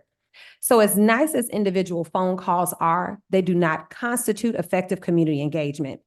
It does not take the place of a proper process, and it certainly doesn't take the place of an evaluation to ensure that we have the absolute best person for the role, which we have time to do. Because again, I actually would have been okay with giving Ms. Huggins an interim contract or letter of agreement. This is a whole other thing entirely. As someone who represents many of the lowest performing students, I would want to see evidence of moving outcomes for students who need more than regular assistance. As a person who has watched the disarray and often vindictive practices and behaviors among folks in this district, I would have wanted to know that we are looking at a person who has not only a commitment to improving outcomes, but only a commitment to kids and not beholden to pre-existing relationships. When we went through this process, the first time, this board disqualified another candidate of color who had led a bunch of schools, who had demonstrated success, 274 to be exact, and said that person wasn't good enough for the job. Now, today we're about to give a 3-year contract to someone who's never been a superintendent. That same excuse was used during the last process, that we would disqualify anyone who had never been a superintendent. And so again, systemic racism on display. And I don't mind giving anyone a fair shot. And as I said to Ms. Huggins on Friday, when I called this before it happened, I'm willing to work with anybody. I truly am. I will not support this because it's out of order. It's out of process. And my hope is that if you're going to get the job, that you're going to do the job. And I'm going to always stand 10 toes down for District 4. And I'm going to work with you to make sure we provide them the best absolute outcomes. But this board is disgusting. This is what happens when you don't pay attention when you're voting. We have to do better as a people. There are 9 people on this board. There's no way at 10:28 with executive session moved to the end of the meeting with nobody in this audience that we should be confirming a superintendent for 3 years. The freaking audacity. Ms. Roberson? Normally, I would say I have no words, but I must have words. This is the closest that I've ever been to racism since I've started serving on this board. Mr. Karbowski, shame on you. You were disingenuous. I had a personal conversation with you. We talked about Ms. Huggins and giving her a letter of agreement. We talked about the search firm. We talked about Ms. Huggins' evaluation. For you, the 5 of you, to get together and put this motion on the table without letting the 4 of us know is unacceptable, unprofessional. And all I could do is apologize to you, Ms. Simmons, as I did Dr. Gallion. You sat here and you were lynched. They said everything that they could possibly say, that you weren't qualified for your job. And they're coming back tonight and saying just the opposite. You were in your job just as long as Ms. Huggins, but they made you go through the process 2 times with external interviews. But tonight, we don't have to interview. There's only one difference here. And this is really a sad day in Charleston County. A very sad day. Ms. Huggins, this is going to be very tough for me. I believe that you should turn this down and go through the process. You can help in this. The district is not on fire. You have performed as acting. We can give you a letter of agreement as we did with Mr. Kennedy, and all would be well until we can go through the process. Everyone had to go through a process, and you should want to do the same. Dr. Temple? I too want to say that I was blindsided by this. I came to this meeting thinking about the fact that we had a motion in our board docs talking about a written agreement. And the one thing that I wanted to add was that we also have an evaluation. So I'm really disappointed to find out tonight that the story was, the whole plan was different. When I was a principal and when I was a curriculum specialist and I wanted to hire somebody, I went through a process. I interviewed them. I had an opportunity for others to apply. And I felt that as a board member, it's my responsibility to hold true to our principles and to go through a process that would honor the person that we were going to hire. This is not anything against Ms. Huggins. I've known her for 20 years. I know the kind of work that she can do. So that's not what this is about. This is based on principles, ethical principles that we as the board should be following. No interview, no evaluation, no timeline. And just to have this sprung on us, I think is just totally unacceptable. I just have, I I don't have more words to say other than it's really a sad day here in Charleston because this is not going to help our community. This is another evidence that this is an unstable board and that will do anything and everything that is out of line with what would be ethical and fair practices. Any other questions? I'd like to make a comment. Ms. Watley? You know, I'm going to start off by addressing things that I don't think should be addressed, but I have grown very weary of sitting here enduring fellow board members casting shade even publicly on other board members' character and integrity by making assumptions and accusations about ascribing their motive to another person's internal processes and heart. I think that is gross. And I agree, that is sad for CCSD that you would have elected officials accusing other elected officials based on what they believe in their own minds. So, and actually, at first, I didn't support this, and I have even expressed to Ms. Huggins that I wasn't sure if she would have the support. But I agree that the process is unconventional. However, I've had the opportunity to work with Ms. Huggins over the last over a year since we were elected, and I know she was acting as deputy prior to our election. It has actually been because of my experience with her, but especially because of an overwhelming sentiment from people within the community approaching me, asking me if we could make her superintendent for various reasons. They want stability in the community. They know her, they trust her, they've worked with her. You know, much like the community support that we saw from Ms. Simmons. It's a completely different scenario with this, but I have been particularly impressed with the way that Ms. Huggins has conducted herself as acting superintendent, being very proactive with different initiatives.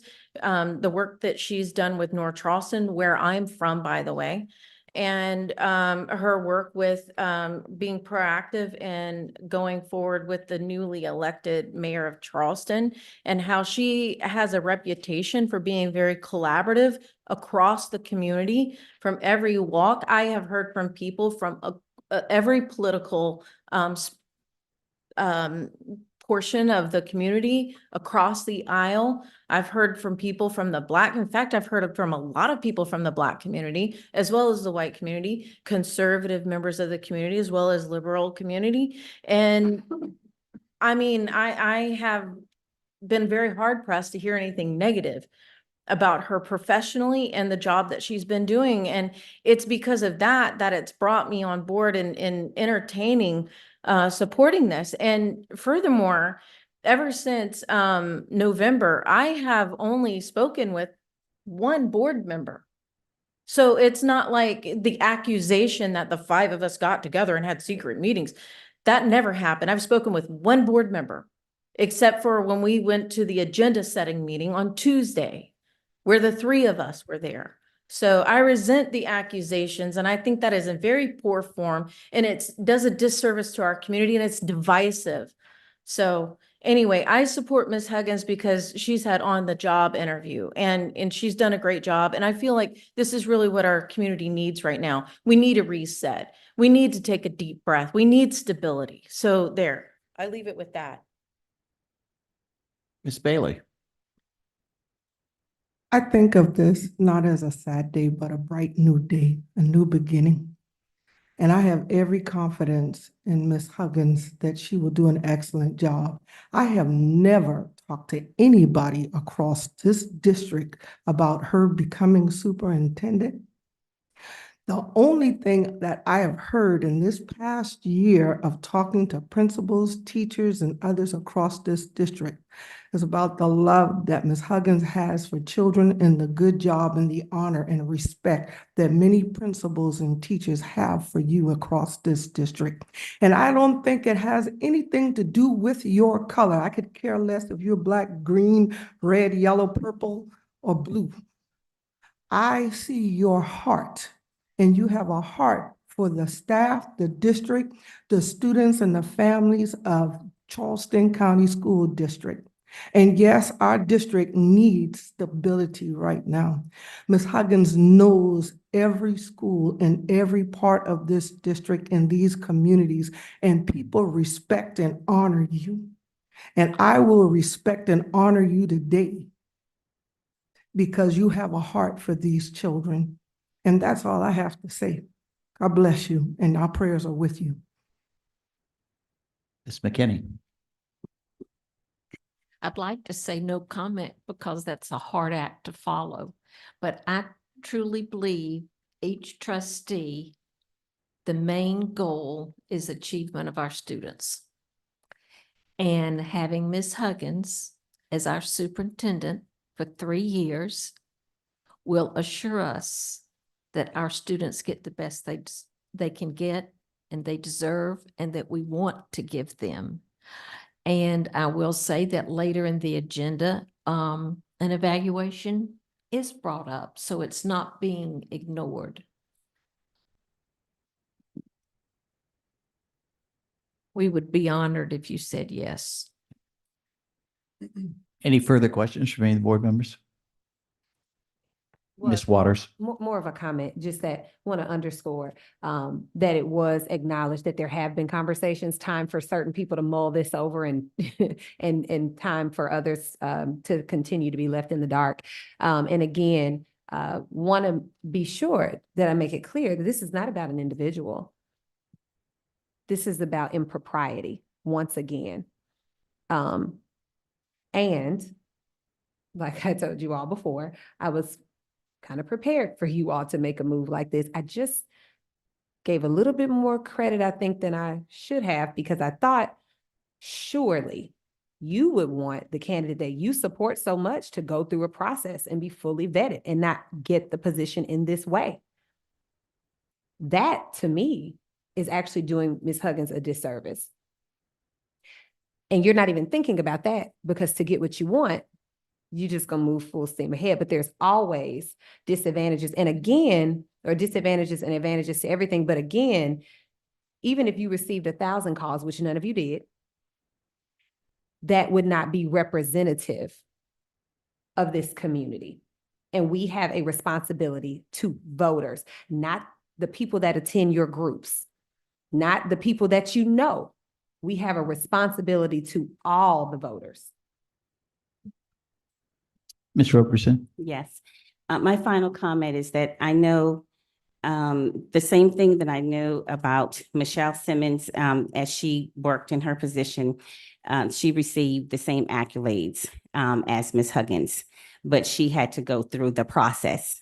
Ms. Huggins, this is a disservice for you. I would hope that you would want to go through the process.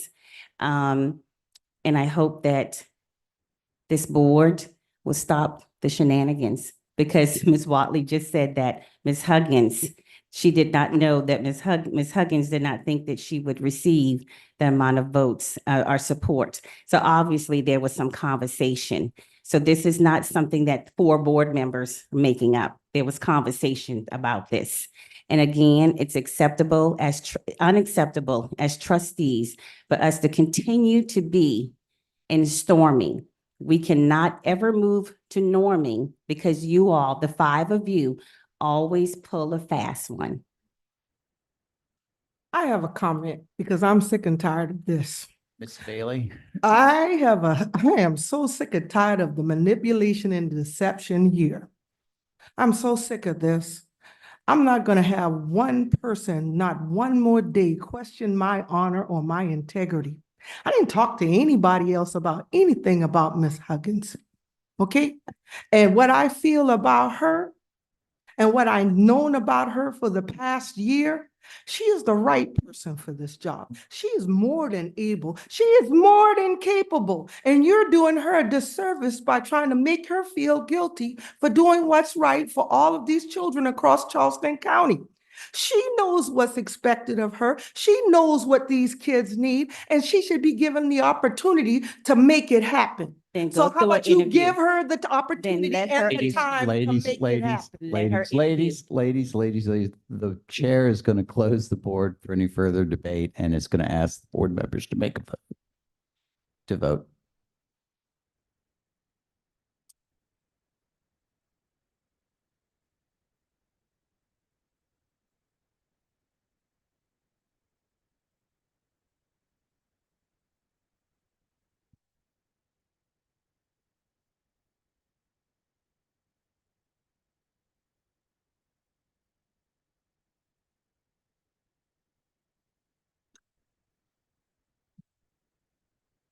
And the motion passes 5-4. On to item 12A. New contract position in the procurement department. There's the board will entertain a motion to approve the creation of a new contract officer's position in the procurement department. Do I have a motion? My second. I will open the board for any discussion.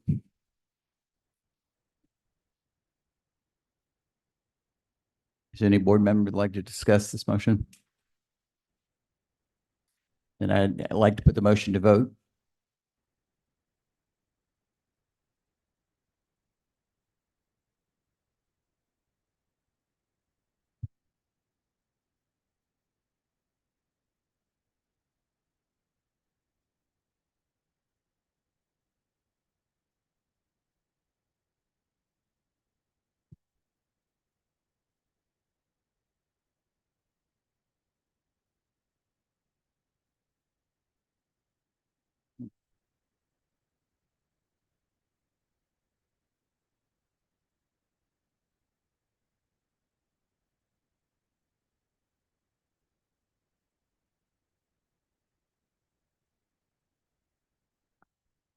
And the motion passes. On to item 12B, superintendent search discussion. I don't want to pass this on the thing, on the agenda. What is it here for? It's on the agenda. What did we put it on the agenda for? Is there a motion? You got it on as the originator. What was the purpose of putting it on here? The motion was to decide whether we need to do a search, superintendent search. The preceding vote appears to show that we don't need a superintendent search. So why didn't we have this discussion before the executive session item? This seems like a manipulation to me. It is a manipulation. That's And how Ms. it was Roper- so. Is there a motion? Yeah. But my question is, do you see how that can be confusing? And you included Ms. Roberson, so that means you also. Yeah, you were Well, I did disingenuous discuss to Like me. her. Exactly. So I had no idea of your motion to appoint a superintendent, because when we talked, we were going to talk about, and that's why the attachment is on this agenda item with the former search firm agreement. So you were disingenuous.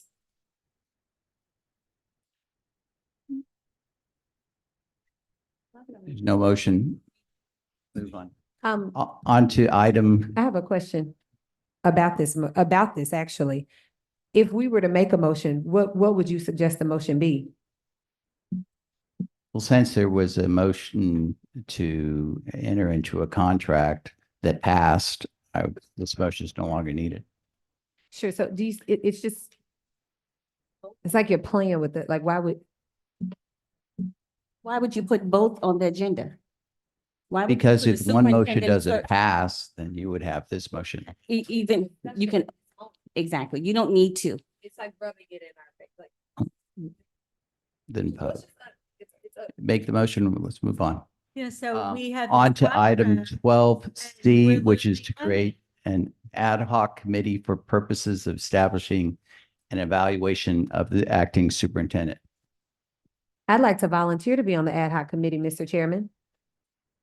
I second. Moved by Mr. Kelly, a second.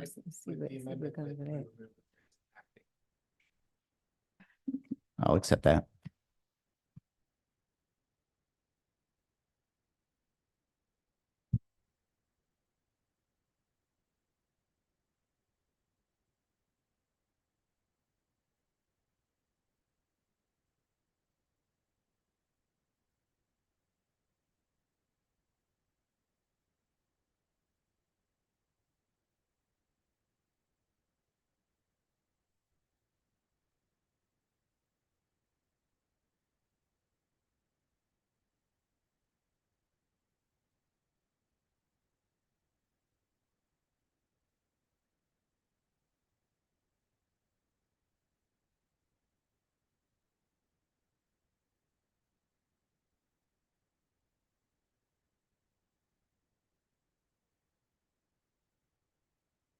And the motion passes.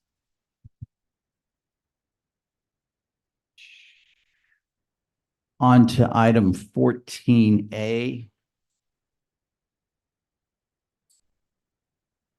The upcoming meetings. February 6th, there will be an Audit and Finance Committee meeting. On February 12th, there will be a budget workshop at the Committee of the Whole. I think it's 2 hours. Correct me if I'm wrong on that, Ms. Carlin. Is it 2 hours before the meeting? Wonderful. February 26th will be the next board meeting. Additional workshops will be on March 11th, 2024, April 15th, 2024, both 2 hours before the Committee of the Whole, and then May 13th, 2024, if needed, once again, 2 hours before the meeting of the whole. With that, we'd move on to item 14B.